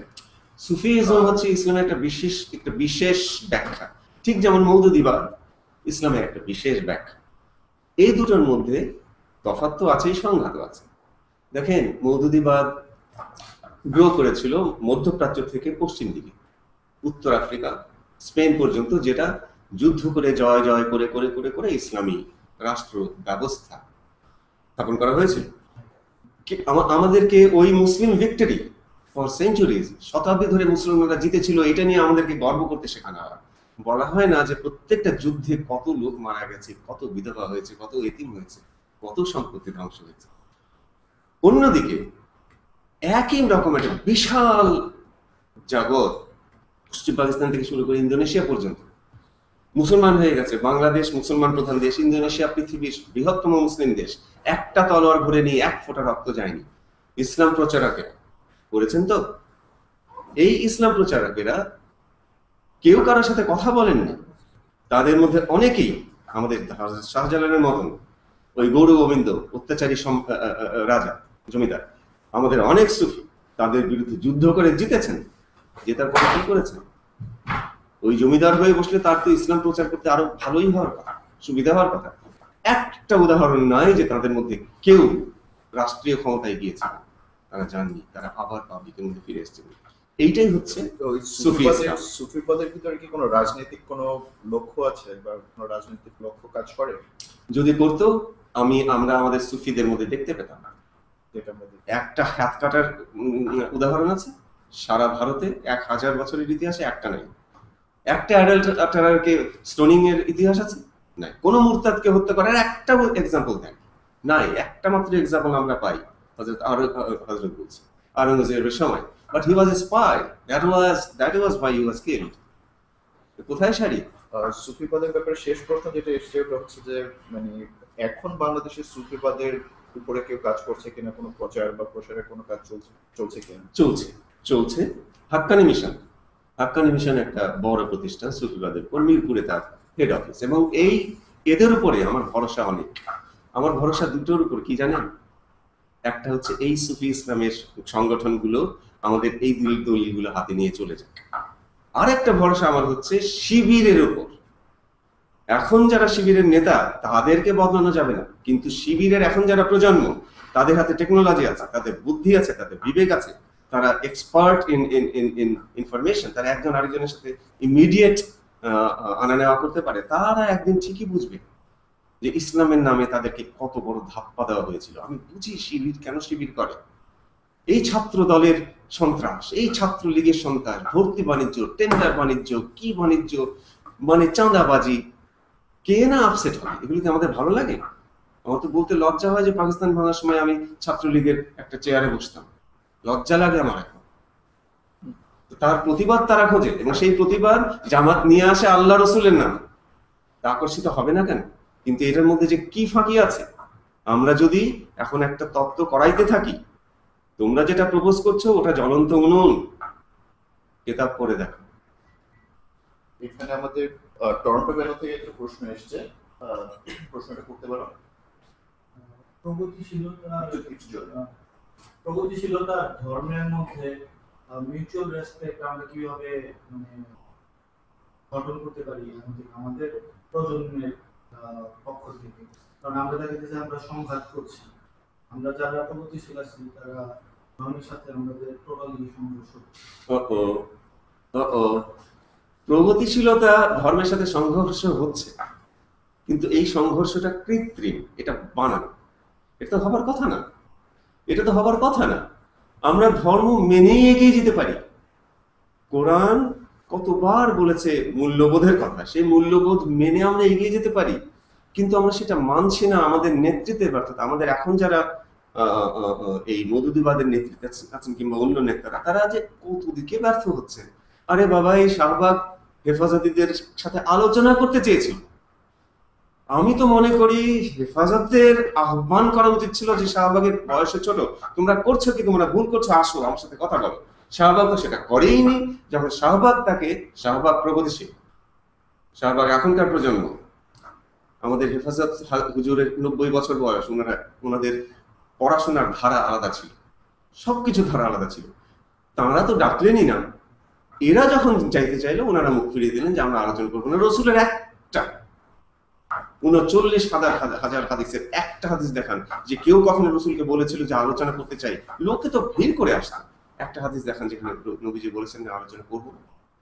বরঞ্চ ওনার সাথে আলোচনা করার কোড কি হবে তার উপরে একটা আয়াত খুলে নাজিল করেছিলেন। কোরআন খুলে দেখেন, পরে আল্লাহই সেটা তুলে নেন। এটা খুব দুঃখের কথা।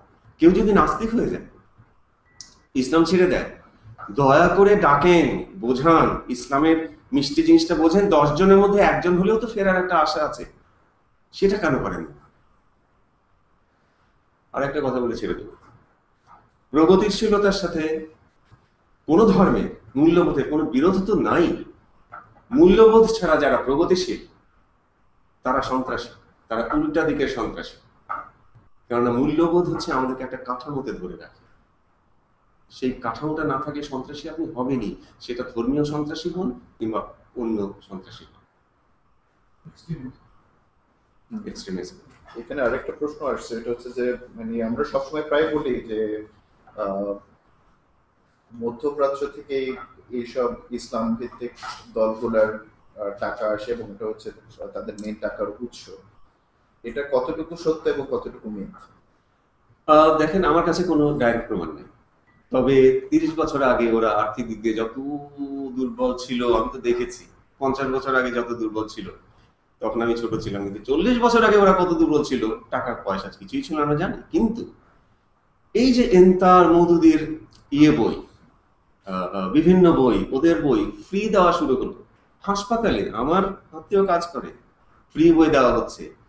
এই অনুষ্ঠান, সেই অনুষ্ঠান, টাকাগুলো কোথেকে আসছে আমরা তো একটু আন্দাজ করতে পারি।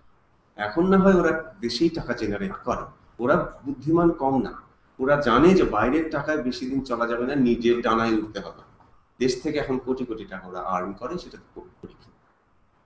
এবং এটার সাথে একটু মানে সিমিলার আরেকটা দিক আছে, যেটা এটা অনেকটা মিথের মতো, যে আমরা সবসময় শুনি যে পশ্চিমা দেশগুলা একটা মৌন একটা সমর্থন থাকে এই ধর্মভিত্তিক রাজনৈতিক দলগুলোর প্রতি। এটার কারণটা কি, এটা কি আদৌ সত্য কিনা এবং এটার যৌক্তিকতাটা কি মনে করেন? এটা সত্য এবং এটা অযৌক্তিক। আমেরিকান অ্যাম্বাসেডর বলেনি জামাত একটা গণতান্ত্রিক দল, মডারেট, কিন্তু তারা কাজটা কেন করে? তাদের এইটাকে দেখতে গেলে আপনার আমেরিকার ফরেন পলিসি দেখতে হবে। যে ইজিপ্টের নির্বাচনের আগে তালিবানের এগেইনস্টে মুসলিম ব্রাদারহুডকে, মানে যেটা আরেকটা জামাতি, তাকে খাড়া করে দেওয়া হয়। এটা যে কত আত্মঘাতী, ঠিক তখনই আমরা বুঝেছিলাম যে রিফ্লেকশন আমরা বাংলাদেশে দেখবো কিনা। পরে দেখছি হাসিনা সরকার জামাতের এগেইনস্টে ইনকিলাব দলকে খাড়া করে দিল, এবং ইনকিলাব দলের দাবি ইসলামী বিশ্ববিদ্যালয়, আরবি বিশ্ববিদ্যালয় প্রতিষ্ঠা করা হবে। এটা কিন্তু সংসদে পাস হয়ে গেছে, এটা এখন বাজেট বরাদ্দ করা হবে। এটা ডেফিনেটলি আবার একটা মওদুদি বাদ পড়ানোর কারখানা হবে। এই যে আওয়ামী লীগ ধীরে ধীরে ধীরে ধীরে একটু একটু করে এগিয়ে যাচ্ছে সারিয়ার দিকে।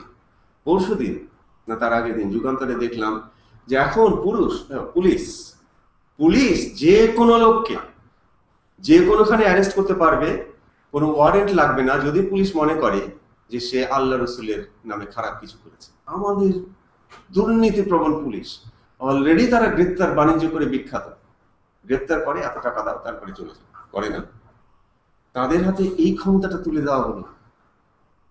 পুলিশ তো বলবে যে এবার আয়, তুই এটা বলেছিস, হ্যাঁ, এখন কেস হবে, কি 20,000 টাকা দাও, না দিয়ে যাবেন কোথায়?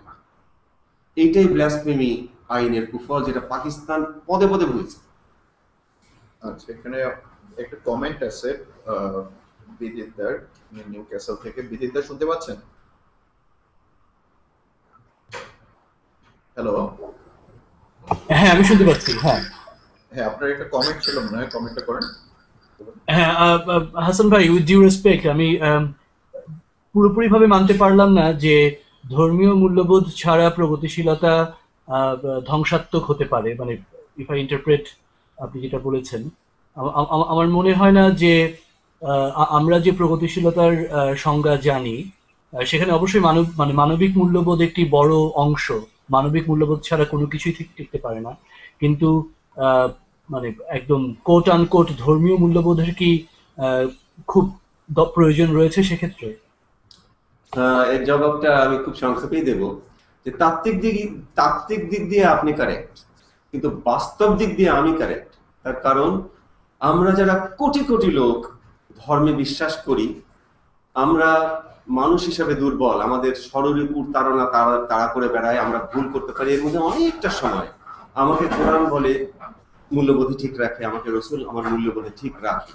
এটা হচ্ছে বাস্তব, কোটি কোটি লোকের জন্য এটাই বাস্তব। তবে তত্ত্বগত দিক থেকে আপনি বলতে পারেন যে হ্যাঁ, মানুষ তো একটা মূল্যবোধ নিয়েই জন্মায়, সেই মূল্যবোধই এনাফ, যথেষ্ট তাকে প্রগতিশীল করা।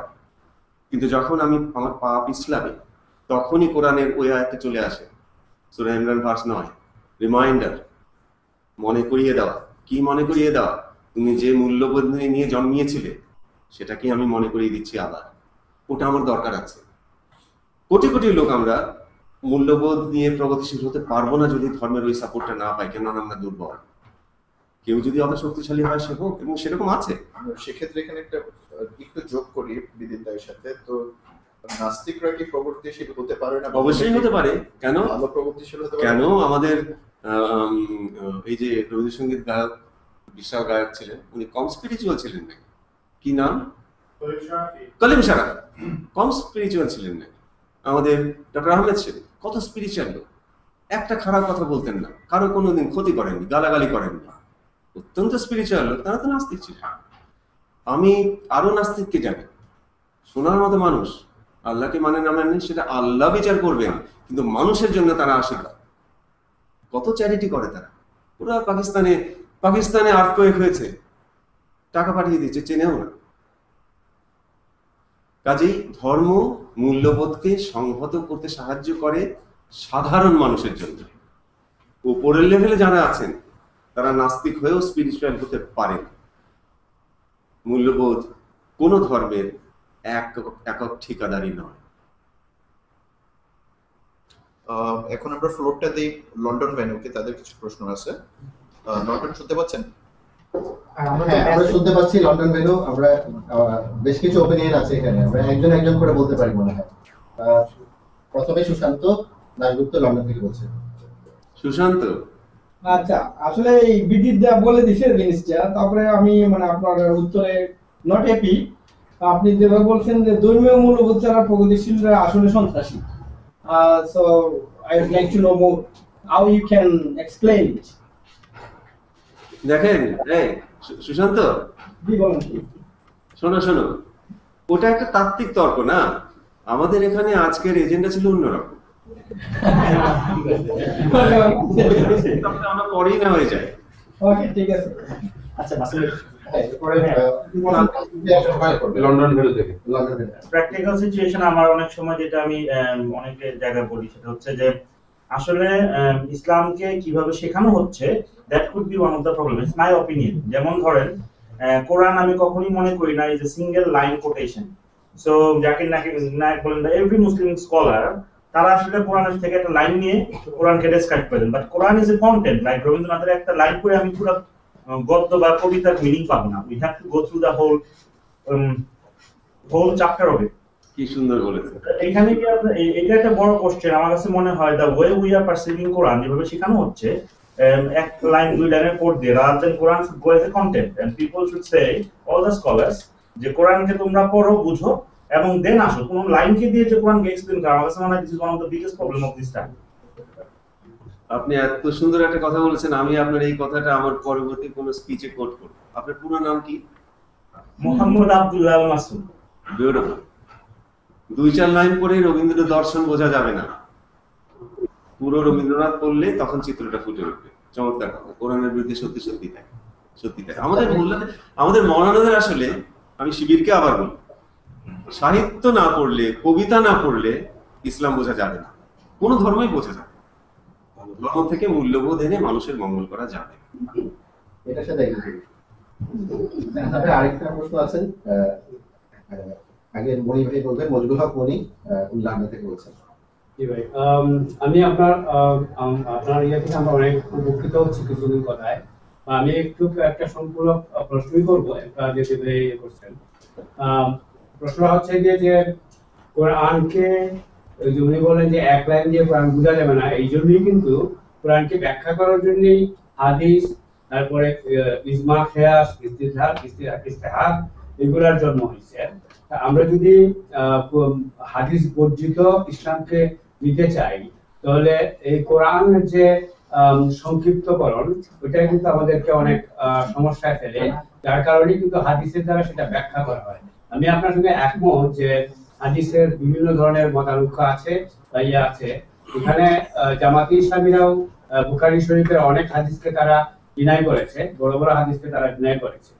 আমাদের কথা হচ্ছে কি যে হাদিস বর্ধিত কোরআন আদৌ কি আমরা খুব সুস্পষ্টভাবে সেই কোরআনকে পাচ্ছি কিনা। দ্বিতীয়ত প্রশ্ন আর একটু ছোট্টভাবে বলছি আর কি, যে ধর্মীয় অনুভূতি বা ধর্মীয় যে নীতিমালা আছে এছাড়া প্রোগ্রেসিভ হওয়া যাবে না। বিকজ তখনই সাজবে যে ধর্মকে, যে কোনো ধর্মকে যদি সত্যিকার অর্থে সেই ধর্মের নীতিমালা মানুষ গ্রহণ করে এবং প্র্যাকটিস করে, তখনই আমাদের প্রগতিশীলতার সাথে এটা খাপ খাবে, আদারওয়াইজ খাপ খাবে না। সেটাই। আচ্ছা, আপনার প্রথম কথা হচ্ছে হাদিস।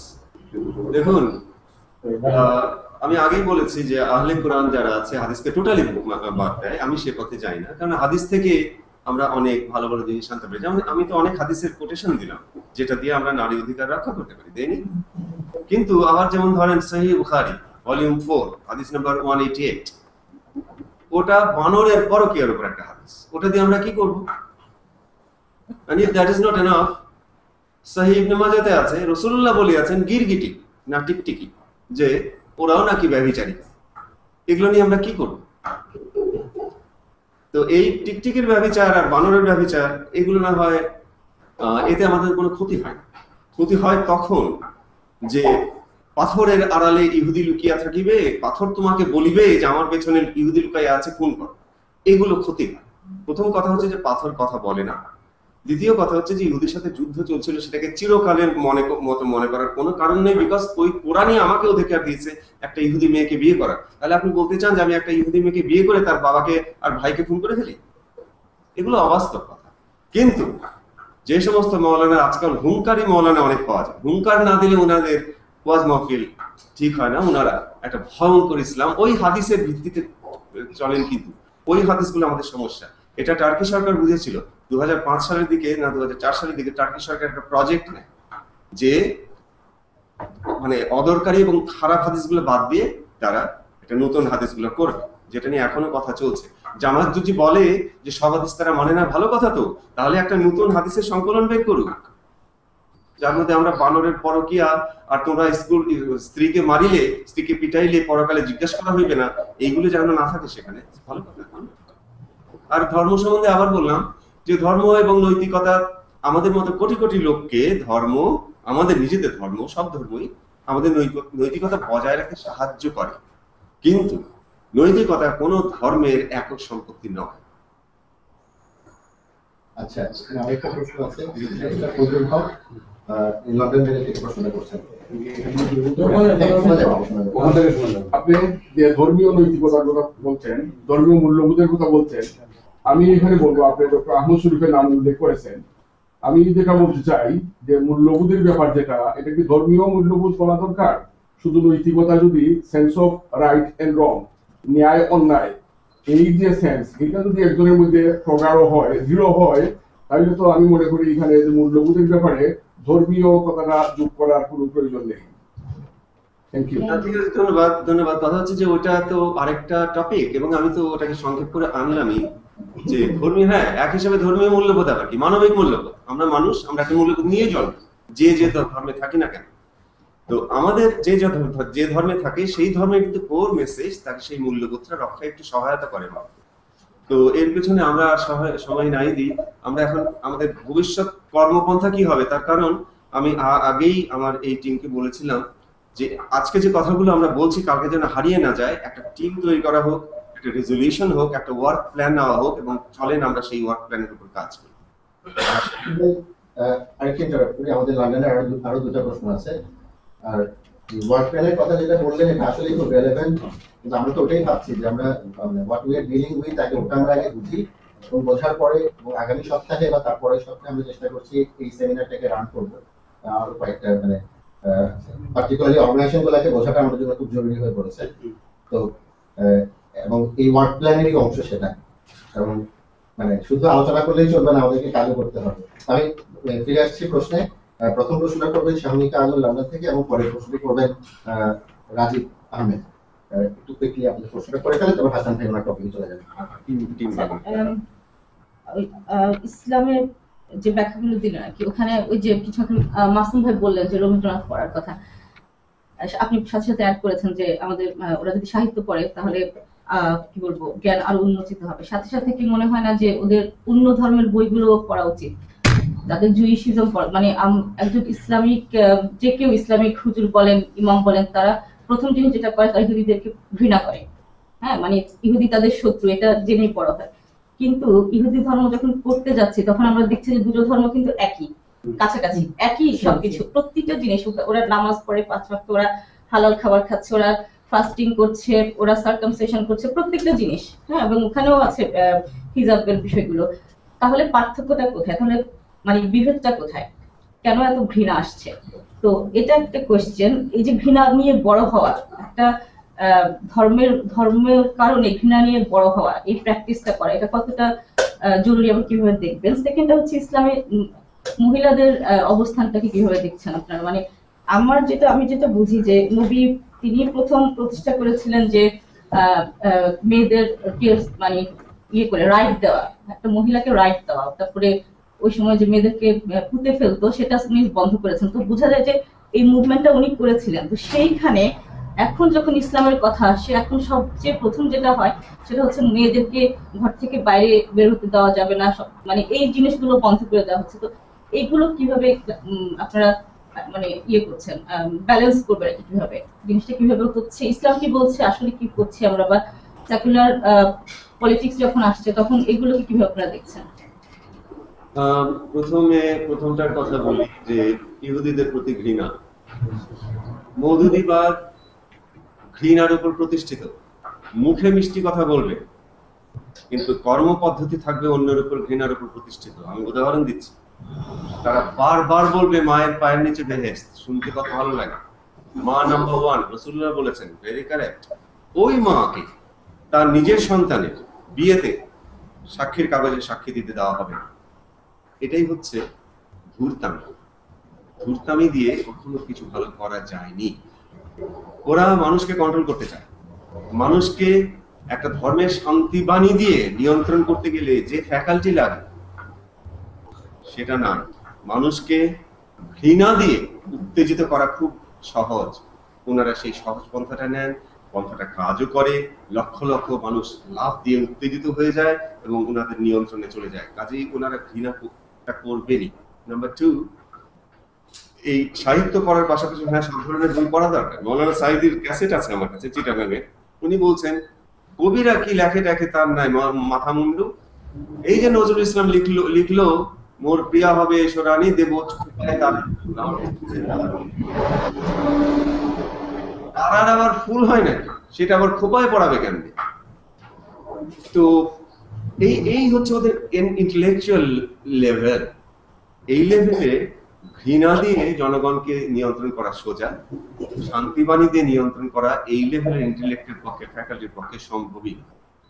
আচ্ছা, আমরা এখন আরেকটা প্রশ্ন ছিল মনে হয় ইয়ে থেকে, ইংল্যান্ড থেকে। মাহবুব ভাই, আমার প্রশ্নটা ছিল এটা যে 5ই মে আমরা যেটা দেখলাম যে হেফাজতের যে আন্দোলনটা আমরা দেখলাম, সভাটা দেখলাম, আমরা কিন্তু প্রথমে বুঝতে পারিনি কি হলো। পরে কিন্তু আমরা দেখতে পাইছি যে যারা অংশগ্রহণ করেছে তার লাখ লাখ অংশ মানে কর্মীরা ছিল, ওই ছেলেপেলেরা ছিল মাদ্রাসার, এবং তাদের ফ্যামিলি জানতো না, এবং ওই ছেলেপেলেরাও কোনো ধারণা রাখে না, তারা মনে করে ব্লগ দিয়ে ইন্টারনেটে অনেক ধরনের কথাবার্তায় উঠে আসছে। তো এদের জন্য এই যে ঘটনাটা ঘটতেছে এর জন্য সরকার কি করতে পারে? মানে মাদ্রাসা যে শিক্ষা ব্যবস্থা, শিক্ষানীতি, সেখানে শিক্ষক যারা আছেন তাদের নিয়োগের ব্যাপারে, কারণ আমরা চাই না কোনো শিক্ষাঙ্গনের একটা ছাত্র, একটা পুরো শিক্ষাঙ্গন চলে যাবে একটা আন্দোলনে, যে আন্দোলনের কোনো ভিত্তি নাই, তারা ভুলভাবে পরিচালিত হবে, এটা একটা ব্যাপার। মদিনা সনদ উঠে আসছে, আমাদের প্রাইম মিনিস্টার বলছেন মদিনা সনদে দেশ চলবে, তার একটা বিভ্রান্তিকর কথাবার্তা, অনেকেই বিভ্রান্ত হচ্ছে। আর 13 দফা দাবির ব্যাপারটা আসছে হেফাজতিদের, যেটা সংগতিপূর্ণ না এবং ছেলেপেলেরা পড়ে না, এই জন্য তারা বলতেছে না এটা না, এটা ইসলামের সাথে, কোরআনে নাকি 13 দফার কথা আছে, এটা কোরআনের সাথে যায়। তো এই যে ব্যাপারগুলা, এখানে কি করার আছে, সরকারের কি করার আছে কিংবা আমাদের কি করার আছে? দেখুন, মানে সব শেষে জিনিসটা সরকারের পদ্ধতির মধ্যে যায়। তো আমাদের সরকারের যে পদক্ষেপগুলো আমরা দেখছি সেটা খুব একটা আশাব্যঞ্জক নয় কিন্তু। আর হ্যাঁ, পুরো একটা মাদ্রাসা শিক্ষা ওদের হাতে বন্দী হয়ে যাচ্ছে, মর্টগেজ হয়ে যাচ্ছে, এটা আমাদের জন্য খুবই দুঃসংবাদ। কিন্তু ওই সরকারকেই আলটিমেটলি চাপ দিয়ে এই দুটোর মধ্যে একটা সমন্বয় সাধন করতে হবে, আমাদের শিক্ষাবিদের ব্যাপার। ওই সাবজেক্টটা ঠিক আমার সাবজেক্টের মধ্যে পড়ে না। আমি যেটা চাই, আমি শুধুমাত্র ইসলামে মানবাধিকার এই আমিকে কাজ করি। এর আগে যে বলে গেলেন উনি যে নারীদের বিরুদ্ধে মোল্লাদের অবস্থান, হ্যাঁ কেন জানো ওরা নারী নিপীড়নের মাত্রাটাকে সবের মাত্রা মনে করে। সেই জন্য আমি এই বইটা আপনাদের আবার ডাউনলোড করতে বলবো, আমার ওয়েবসাইটে ফ্রি দেওয়া আছে।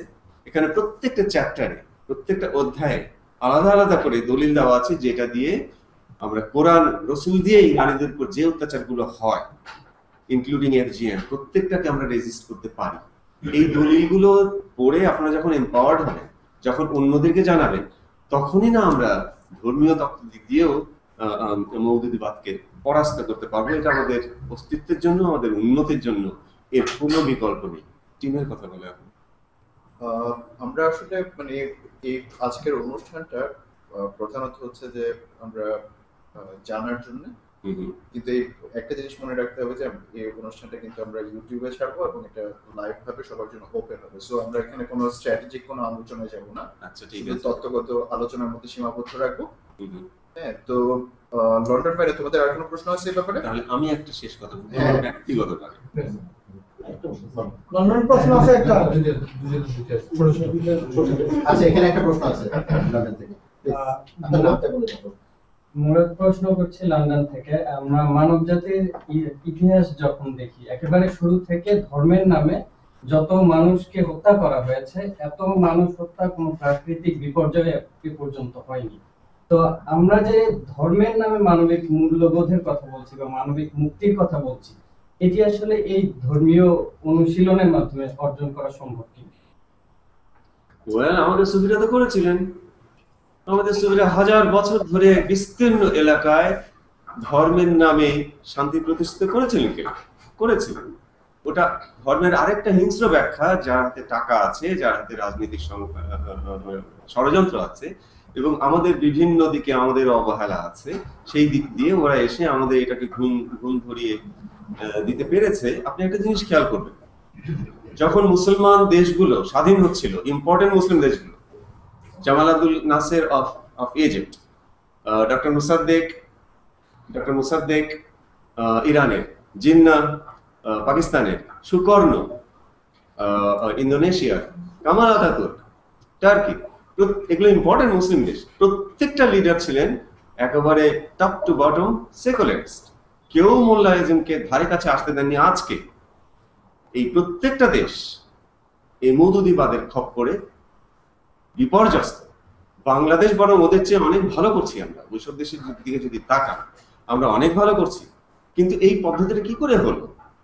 সেটা হচ্ছে ওদের একটা, যেটা বলেছি, ধর্মীয় স্ট্রাকচারে যে আছে কাঠামো, যেটা আপাত দৃষ্টিতে ওমর একটা সূরা, ওমর একটা হাদিস মিলে এত আকর্ষণীয় এবং আজকের বাইরের জগৎ এত করাপ্ট যে সাধারণ মানুষ বিকল্প হিসেবে ওটা দেখবেই মুসলমানেরা। আর আমাদের একমাত্র টার্কি ছাড়া বাকি সবাই শুধু সংবিধান দিয়ে দেশকে সেকুলার রাখতে চেয়েছিলেন। সবগুলো সংবিধান ওই ঘুণে খেয়ে ফেলেছে। কামাল আতাতুর্ক তার সৈন্যবাহিনী দিয়ে সেকুলারিজমকে বাঁচাতে চেয়েছিলেন, সেখানেও ঘুণে ধরেছে। একমাত্র ভালো করছে কসোভো আর তাতারস্তান। কিভাবে ভালো করছে, এটা আমার একটা ইম্পর্টেন্ট মেসেজ আপনাদের জন্য। ওখানেও সৌদি মানি গেছিল, ওখানেও ওয়াহাবি ইজম গেছিল, মৌদুদিবাদ, কিন্তু ওরা ওখানে ঢুকতে দেয়নি। ওখানকার পাবলিককে, ওখানকার জনসাধারণকে ওয়াহাবিজম মৌদুদিবাদের মানে বিপদ সম্পর্কে এমন ভাবে এডুকেট করা হয়েছে, পাবলিক অ্যাওয়ারনেস ক্রিয়েট করা হয়েছে যে মৌদুদিবাদের বিরুদ্ধে জনগণ হিমালয় হয়ে দাঁড়িয়ে আছে, ওখানে ঢুকতেই পারেনি। Bosnia, Persia. এইটাই আমি করতে চাচ্ছি। আজকের এই সংগঠন থেকে যদি কোনো রেজলিউশন না নেওয়া হয়, ঠিক আছে, আমি ব্যক্তিগতভাবে আপনাদেরকে বলতে চাই যে if wishes are horses, beggars would ride. ইচ্ছা করলেই যদি ঘোড়া পাওয়া যেত, তাহলে ফকিররা ঘোড়া চড়তো। আমরা ইচ্ছা করলেই মৌদুদিবাদ পরাস্ত হবে না, চেষ্টা করতে হবে। আমরা ডকুমেন্ট ডেভেলপ করেছি, আমাদের হাতে তত্ত্বগত অস্ত্র আছে। আমরা একটা টিম চাই, বাক্য নবাব চাই না, কর্মদানব চাই। আপনারা কে কি করতে পারেন আমার সাথে যোগাযোগ করুন। 10 মাইল দৌড়াতেও হবে না, 10,000 টাকাও খরচ করতে হবে না, শুধু প্রোপাগেট করতে হবে। আর ডক্টর রিয়াজের মতো এই চমৎকার আর্টিকেলগুলো, ডক্টর ওমর ফারুকের আর্টিকেলগুলোকে বাংলা করতে হবে। এবং তারপর শুধু ছড়াতে হবে, ব্যাস এইটুকু যিনি করতে পারবেন আমার সাথে দয়া করে যোগাযোগ। আমরা শুরু করি, 50 বছর আগে জামাত শুরু করেছিল, আমরা যদি এখনো না শুরু করি আরো দেরি হয়ে যাবে। ছোট দুটো প্রশ্ন আরো দুটো প্রশ্ন আছে, ছোট ছোট। ব্যারিস্টার সওগাত। আচ্ছা, আমার প্রশ্নটা হাসান ভাই। হ্যাঁ, হাসান ভাই খুব ভালো লাগছে। আমার একটা ছোট্ট প্রশ্ন, সেটা হচ্ছে যে রাসূলুল্লাহ ইসলামের ওফাতের পরে যে খারেজি সম্প্রদায় ডেভেলপ হলো এবং যাদের সাথে হযরত আলী যুদ্ধ করে জানা যায় তাদের 10,000-কে হত্যা করেছিলেন, যেহেতু খারেজিরা মুনাফিক। আজকে জামাত ইসলামী কি সেই খারেজি সম্প্রদায়ের সাথে একটা মিল আছে কিনা? এটা আমার একটা জানার খুব ইচ্ছা আছে, খারেজি সম্প্রদায় আর জামাত এক কিনা, জামাত ইসলামী বা মৌদুদ। এটা সময় লাগবে, আমার মডারেটর আমাকে কয় মিনিট দেবেন? না না, এই দুটো প্রেক্ষাপট সম্পূর্ণ ভিন্ন। খারেজিরা এলো থেকে যখন হযরত ওসমানের হলো, মানে অ্যাসাসিনেশন, হত্যা হলো, তারপরে হযরত আলী ছাড়া চয়েস ছিল না, হযরত আলী হয়ে গেলেন। এখন হযরত ওসমান ছিলেন উমাইয়া, হযরত ওসমানের হত্যাকারীদের বিচার চাইলো মুয়াবিয়া এবং হযরত আয়েশা, হযরত তালহা, হযরত জুবায়ের। তো এই নিয়ে ওনাদের মধ্যে প্রথমে জামাল যুদ্ধ হয়, বিবি আয়েশা এবং হযরত আলীর মধ্যে। হযরত আলী বিশ্ব ইতিহাসের one of the very rare সিপাহ সালার সেনাপতি জেনারেল, যিনি কখনো পরাজিত হন না। ওইটার পরে আলটিমেটলি মুয়াবিয়ার সাথে ওনার একটা বিশাল সংঘর্ষ। সেই সংঘর্ষে উনি জিতে যাচ্ছিলেন, তখন আমর বিন আস, যদি কেউ মানে কলির চাণক্য কিংবা কলির বিসমার্ক জানতে চায়, আমর বিন আস সেই আমলের সর্বশ্রেষ্ঠ বলেন কিংবা সবচেয়ে কৌশলী পলিটিশিয়ান মুয়াবিয়া। সে করলো কি, হযরত আলী জিতে যাচ্ছিলেন, তখন তারা তাদের বর্ষার উপরে কোরআন শরীফ নিয়ে চলে এলো একটা সন্ধির প্রস্তাব নিয়ে। এখন ওদেরকে যদি হত্যা করেন তাহলে ওরা মাটিতে পড়ে যাবে, বর্ষার কোরআন মাটিতে পড়ে। ওই ফাঁদে পড়ে হযরত আলী তাদের সাথে ওই নেগোশিয়েট করলেন, খারিজিরা এটা পছন্দ করে। তারা বলছে না, যুদ্ধে আমরা জিতে যাবো, তুমি যুদ্ধ করো। এই পয়েন্টে ওনারা যখন হযরত আলী রাজি হলেন না, তখন তারা খারিজ মানে বাতাল, তখন তারা হযরত আলীকে ছেড়ে চলে যায় এবং ওরা তখন বিভিন্ন ষড়যন্ত্র করতে থাকে যে মুয়াবিয়াও ইসলাম থেকে পথভ্রষ্ট, হযরত আলীও পথভ্রষ্ট, ইত্যাদি ইত্যাদি। ওদেরকে খারিজি বলা হয়। ওই প্রেক্ষাপট, ওই ঘটনাগুলো সবই ভিন্ন।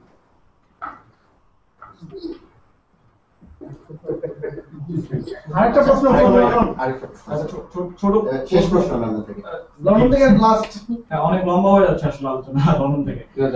প্রশ্ন না ঠিক, আসলে একটা মতামত শেয়ার করতে চাই। সেটা হচ্ছে কি যে অলরেডি এখানে অনেকবার কথা বলা হয়ে গেছে, দুটো প্রশ্ন হয়ে গেছে। আমি হাসান ভাই আপনার সাথে একমত ধর্মীয় মূল্যবোধ ব্যাপারটায়। কারণ হচ্ছে গিয়ে যে তাত্ত্বিকভাবে আলোচনা করলে এটা নিয়ে আসলে অনেক বিস্তর তর্ক বিতর্ক করা যাবে। বাট আজকে আমাদের যে স্ট্র্যাটেজি আর কি, আমরা যেদিকে যাচ্ছি, আজকে আমাদের মূল টার্গেটটা হচ্ছে গিয়ে বাংলাদেশে একটি শরিয়া ভিত্তিক রাষ্ট্র যে একটা অপোজিশনের সাথে চালানো হচ্ছে, এটাকে প্রোটেস্ট করা। আমি একটা জিনিস বিলিভ করি যে আসলে we can't change the system without being within the system. So ধর্মীয় মূল্যবোধ ছাড়া যদি আমরা আজকে হেফাজত ইসলামকে কন্টেন্ট করতে যাই, তাহলে আমরা কি বলতে হবে? আমাদেরকে বলতে হবে যে সত্য কথা বলা ভালো, মিথ্যা বলা খারাপ। আনলেস আমরা এটা কোনো কোরআনের আয়াত বলি অথবা গীতার আয়াত বলি অথবা ত্রিপিটকের আয়াত বলি, এখান থেকে যদি আমরা রেফার করতে না পারি, তাহলে কিন্তু আমাদের স্ট্যান্ডিংটা আমরা পাচ্ছি না। সো আমরা ওদের সাথে চ্যালেঞ্জটা করব কোন স্ট্যান্ডিং থেকে? বাংলাদেশ একটি মুসলিম মেজরিটি কান্ট্রি। এখানে কিন্তু আমি মনে করি পার্সোনালি যে এই ব্যাপারগুলোকে আজকের যে অবস্থা, এটা যদি আমরা চ্যালেঞ্জ করতে যাই যে ওরা যেটা বলছে এটা ভুল বলছে, এটা বলার জন্য আমার মনে হয় যে মানবিক মূল্যবোধের চেয়ে ধর্মীয় মূল্যবোধ থেকে রেফার করাটা অনেক স্ট্রঙ্গার হবে, অনেক বেশি স্ট্রঙ্গার হবে। আর দ্বিতীয় যে আরেকটি মতামত আপনি অলরেডি বলে দিয়েছেন আপনি কিছুক্ষণ আগে, যে আপনার সাথে যোগাযোগ করতে বলেছেন যে যারা এই ব্যাপারে ইন্টারেস্টেড একটা টিম আপনি চাচ্ছেন। আমি যেটা বলবো সেটা হচ্ছে যে আজকের যুগে, এই সময়ে, ঠিক এই বর্তমানে হেফাজত ইসলাম, জামায়াতে হেফাজত ইসলাম, হোয়াটএভার ইট ইজ, তারা যাই না করছেন, এটা চ্যালেঞ্জ করার জন্য আমাদের ধর্মীয় নলেজ এটা আরো বেশি স্ট্রঙ্গার হওয়া উচিত। এটার জন্য আমার মনে হয় যে এটা একটা সুপারিশ থাকলো যে আইসিএসএফ যেমন আমরা একটা ডাটাবেস শেয়ার করি, মুক্তিযুদ্ধের অনেক ইনফরমেশন আমরা শেয়ার করি, আমরা জানতে পারি না, আমরা এই পর্যন্ত মুক্তিযুদ্ধ অনেক ব্যাপারে জানি না, ডেটাবেস থেকে আমরা অনেক কিছু জানতে পারি। তো ইসলামের এরকম একটা ব্যাপার, এরকম একটা টিম ওয়ার্ক করা হোক যে ইসলামের বিভিন্ন ব্যাপার, যারা হিন্দু আছেন তারা হিন্দুর বিভিন্ন ব্যাপার এগুলো শেয়ার করুন, যে ওই পয়েন্ট গুলো আমরা যাতে তাদেরকে ফাইট করতে পারি। আচ্ছা, ঠিক বলেছেন, আপনি ঠিকই বলেছেন। এখন 2 ঘন্টা হয়ে গেল এবং ক্লোজিং স্টেটমেন্ট আরমান দেওয়ার আগে টর্কের উপরে কিছু প্রশ্ন আছে। আরো প্রশ্ন? আশরাফ, আরো প্রশ্ন? আমার ছিল আরেকটু চলে রিলেভেন্ট একটা জামাত, তারপর মাদ্রাসা কিছু দল, তাবলীগ দল এবং কমিউনিস্ট দল। এর মধ্যে তাবলীগ দল বলা হচ্ছে তারা আসলে ভিত্তিক সরকারের পক্ষে না, বাকি তিনটা দল পক্ষে, কিন্তু তাদের মধ্যে বিভিন্ন রকম মতভেদ আছে। এইসব ক্ষেত্রে আমাদের প্রগতি আন্দোলনের কোনো একটা দল কোনোভাবে কি ইয়ে হতে পারে কিনা, সহযোগী হতে পারে কিনা? হ্যাঁ, একটা সেকেন্ড প্রশ্ন হচ্ছে, একই জিনিস আপনি বললেন যে ছাত্রদল ছাত্রলীগের সন্ত্রাস বা বিভিন্ন অন্যায় অত্যাচারের এগেইনস্টে শিবির বা জামাত একটা বড় পাওয়ার হিসাবে মানে দাঁড়ালো। সেক্ষেত্রে আমরা কি কোনো পলিটিক্যাল বলছি না, বা কোনো রকম একটা মুভমেন্ট স্টুডেন্টদের মধ্যে একটা শুরু করতে পারি কিনা, যাতে আমরা একটা তাত্ত্বিক বলেন কোনোভাবে বলেন যে আমরা ওই একটা শুরু করতে পারি আমরা চাই। যে কোনো মূল্যবোধের পক্ষে আন্দোলন শুরু করা সম্ভব, শুধু বাক্য নবাবদি হবে না, কর্মদানব লাগবে, নাম্বার ওয়ান। আর প্রথম প্রশ্নটা বিভিন্ন দল, আমি আবার বলছি, ডক্টর আলী রিয়াজের চমৎকার কাজ আছে, এগুলো সবকিছু এক্সপ্লেন করা আছে। আমার মনে হয় 2 ঘন্টা চলে গেছে। শেষ কথা, মাথা ব্যথার ওষুধ 30,000 বৈজ্ঞানিক 30 বছর ধরে ডেভেলপ করুক না করুক আমার কিছু আসে যায় না। আমার মাথা ব্যথা যদি না সারে, তাহলে আমি বিকল্প খুঁজবো। এই সারিয়া আইনগুলো, আমি তো অনেকগুলো উদাহরণ দেখালাম, যে সামাজিক অসুখ সারানোর ব্যাপারে এগুলো তো কাজ করছেই না প্র্যাকটিক্যালি, বরং আরো বাড়িয়ে দিচ্ছে। এই যে পর্দার ব্যাপারে হেফাজত এত হই হই করলো, মাত্র কি কয়েক মাস আগে সৌদি আরবের একটা স্টাডি টেলিভিশনে আছে, আমার কাছে সারা দুনিয়া দেখেছে। সৌদি আরব তো পর্দার কেন্দ্রভূমি, সেখানকার অবস্থা কি? 23% বাচ্চা, তার মধ্যে মোটামুটি প্রতি 4 জনের একটা বাচ্চা ছোটবেলায় ধর্ষিতা হয় আত্মীয় স্বজনের দ্বারা। এটা আরবি টেলিভিশনে দেওয়া আছে। ওদের রিয়াদে 46%, 100 জনের মধ্যে 46 জন তরুণ তরুণী সমকামী, ছেলেরা ছেলেদের সাথে, মেয়েরা মেয়েদের সাথে। এই সংখ্যা অন্য এক শহরে 26%। তাহলে ওই পর্দা নিয়ে আমরা যাচ্ছিটা কোথায়? বাস্তবের সাথে মেলাতে হবে, বাস্তব বাদ দিয়ে কিছু হবে না। এনিওয়ে, আমি এখন সবাইকে অনেক অনেক ধন্যবাদ দিচ্ছি। ক্লোজিং স্টেটমেন্ট আরমান দেবে। আমি লাস্ট একটা কথা বলতে চাই, যে আমি অ্যাক্টিভিস্ট, আমি মানবাধিকার কর্মী, আমার টিম লাগবে, প্রচার করতে হবে, ট্রান্সলেশন করতে হবে, টাকা দিতে হবে না, দৌড়তে হবে না। নাম্বার 2, যুদ্ধাপরাধীর বিচার হচ্ছে, যারা দেখেনি তারা জানে না, আমরা দেখেছি, ওটা ভোলা যাবে না। শুধু 2 লাইন বলে শেষ করবো, যে ওদের চাতুরি জাতি বুঝে ফেলেছে। এই প্রজন্মের শাহবাগের এটা একটা বিশাল আন্দোলন, ওদের 40 বছরের চাতুরি এক ধাক্কায় উড়ে গেছে। 40 বছরের অন্ধকার একটা ম্যাচের কাঠের আগুন, আউট। জাতি আর কোন চাতুরিতে ভুলবে না, যত হও তুমি সুদক্ষ অভিনেতা, 71কে ধর্মে যাবে না কিনা, যতই ধূর্ত হোক ক্রেতা বিক্রেতা। ধন্যবাদ হাসান ভাই।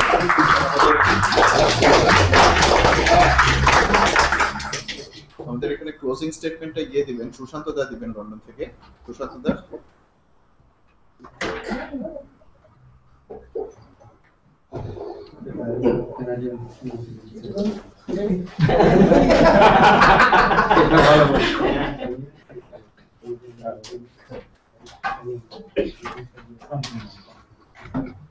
দেখা যাবে না, কারণ লাইটটা কম। হ্যাঁ, দেখতে চাই। হ্যাঁ, ওই ক্যামেরার সামনে আছেন ওখানে। না, ঠিক আছে, আমি বলি। প্রথমে আমি আইসিএসএফ এর পক্ষ থেকে হাসান মাহমুদ ভাইকে অনেক ধন্যবাদ জানাচ্ছি। তিনি অনেক কষ্ট করে আমাদেরকে সময় দিয়েছেন এবং আমরা সবাই। সুশান্ত, একটু থামো, আমি সবাইকে একটা কথা বলতে চাই। একটু, আমার প্রথম যে শারিয়া মুভিটা বাংলাদেশে বানানো হয়েছিল, টিভিতে নেওয়া হলো, এটিএন টিভিতে। পরে টিভির ভিতরে যে যারা বসে আছেন জামাতি, আর ওটা হতে দিল না। আজ পর্যন্ত বাংলাদেশে ওটা দেখা যায়নি। ওটা ইন্টারনেটে দিতে গিয়ে তখন আমি দেখলাম, আমার হাতে ডিভিডি আছে, আমি দিতে পারি, কিন্তু পরিচালক বেচারা নিজের টাকা দিয়েছে। তখন আমি ওকে বললাম, তুমি কত টাকা চাও? ও বললো, হাসান ভাই, আপনি তো এটা লেখক হিসেবে কোনো টাকাই নেননি, আপনাকে আর কি বলবো, আর এটা তো কোনো ব্যবসা না, এটা একটা আমাদের আন্দোলন, যা ইচ্ছা আপনি দিয়ে। সেই টাকা সিংহভাগ এই ছেলেটা দিয়েছে।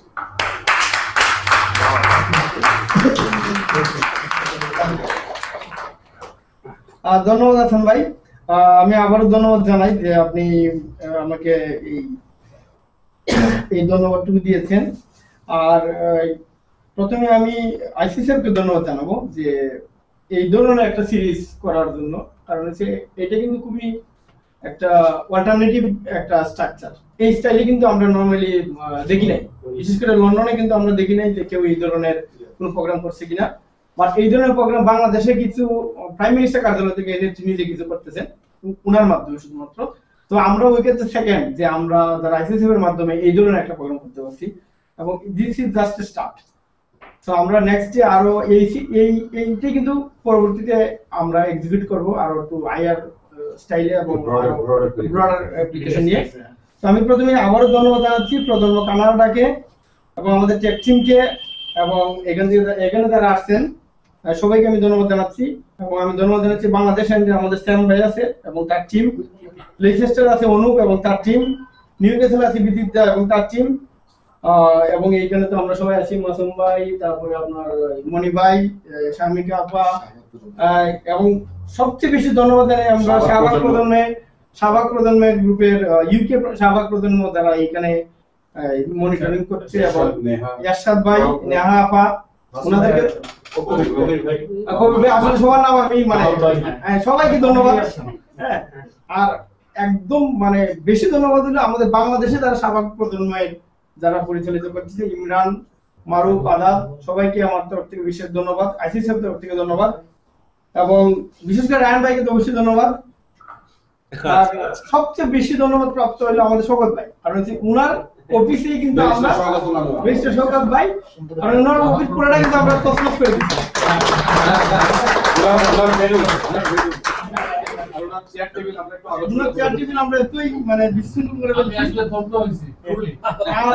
আরো ধন্যবাদ জানাই আমি আমাদের ইউকে আওয়ামী লীগের আইন সম্পাদক আমাদের ভাই আছেন, উনাকে ধন্যবাদ, হাফিজ ভাই, তারপরে কবির ভাই, আসলে সবাইকে ধন্যবাদ। এবার আমি শেষ করছি, চঞ্চল ভাই মতো বুঝতে হয়েছে, চঞ্চল ভাইকে অনেক ধন্যবাদ। আর this is the startup. Okay, next time আমরা আরো বিগার অ্যাসপেক্টে এবং বিগার ভেন্যুতে আরো নাইসলি আমরা করবো, এবং ইসলামিক যে সমস্ত আরো অর্গানাইজেশন আছে আমরা তাদেরকেও কল করবো, তারা আসবে, এবং it should be more lively. তো আবারও ধন্যবাদ সবাইকে। আমি একটা কথা সবাইকে জানাতে চাই, তুমি ওই টাকাটা দিয়েছিল বলে আজ আমেরিকায় ইন্টারন্যাশনাল ফিল্ম ফেস্টিভ্যালে ওটা দেখানো হয়েছে।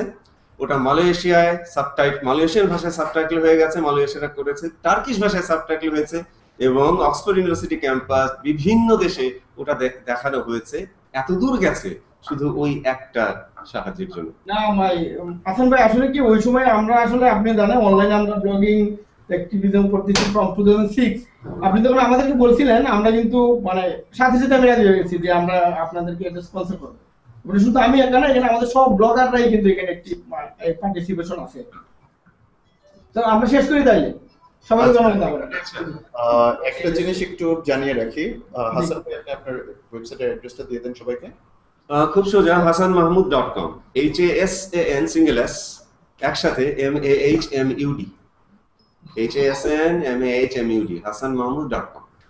আচ্ছা ঠিক আছে, তাহলে তো এটা আমাকে আর একটা মিনিট সময় দেন। আসলে কি ওই এই সবার নাম বলা তো সম্ভব না, মাঝে মাঝে মিস হয়ে যায়। আরমান ভাই কিন্তু পুরা West Bengal medical from Canada, তো স্পেশাল থ্যাঙ্কস টু আরমান ভাই।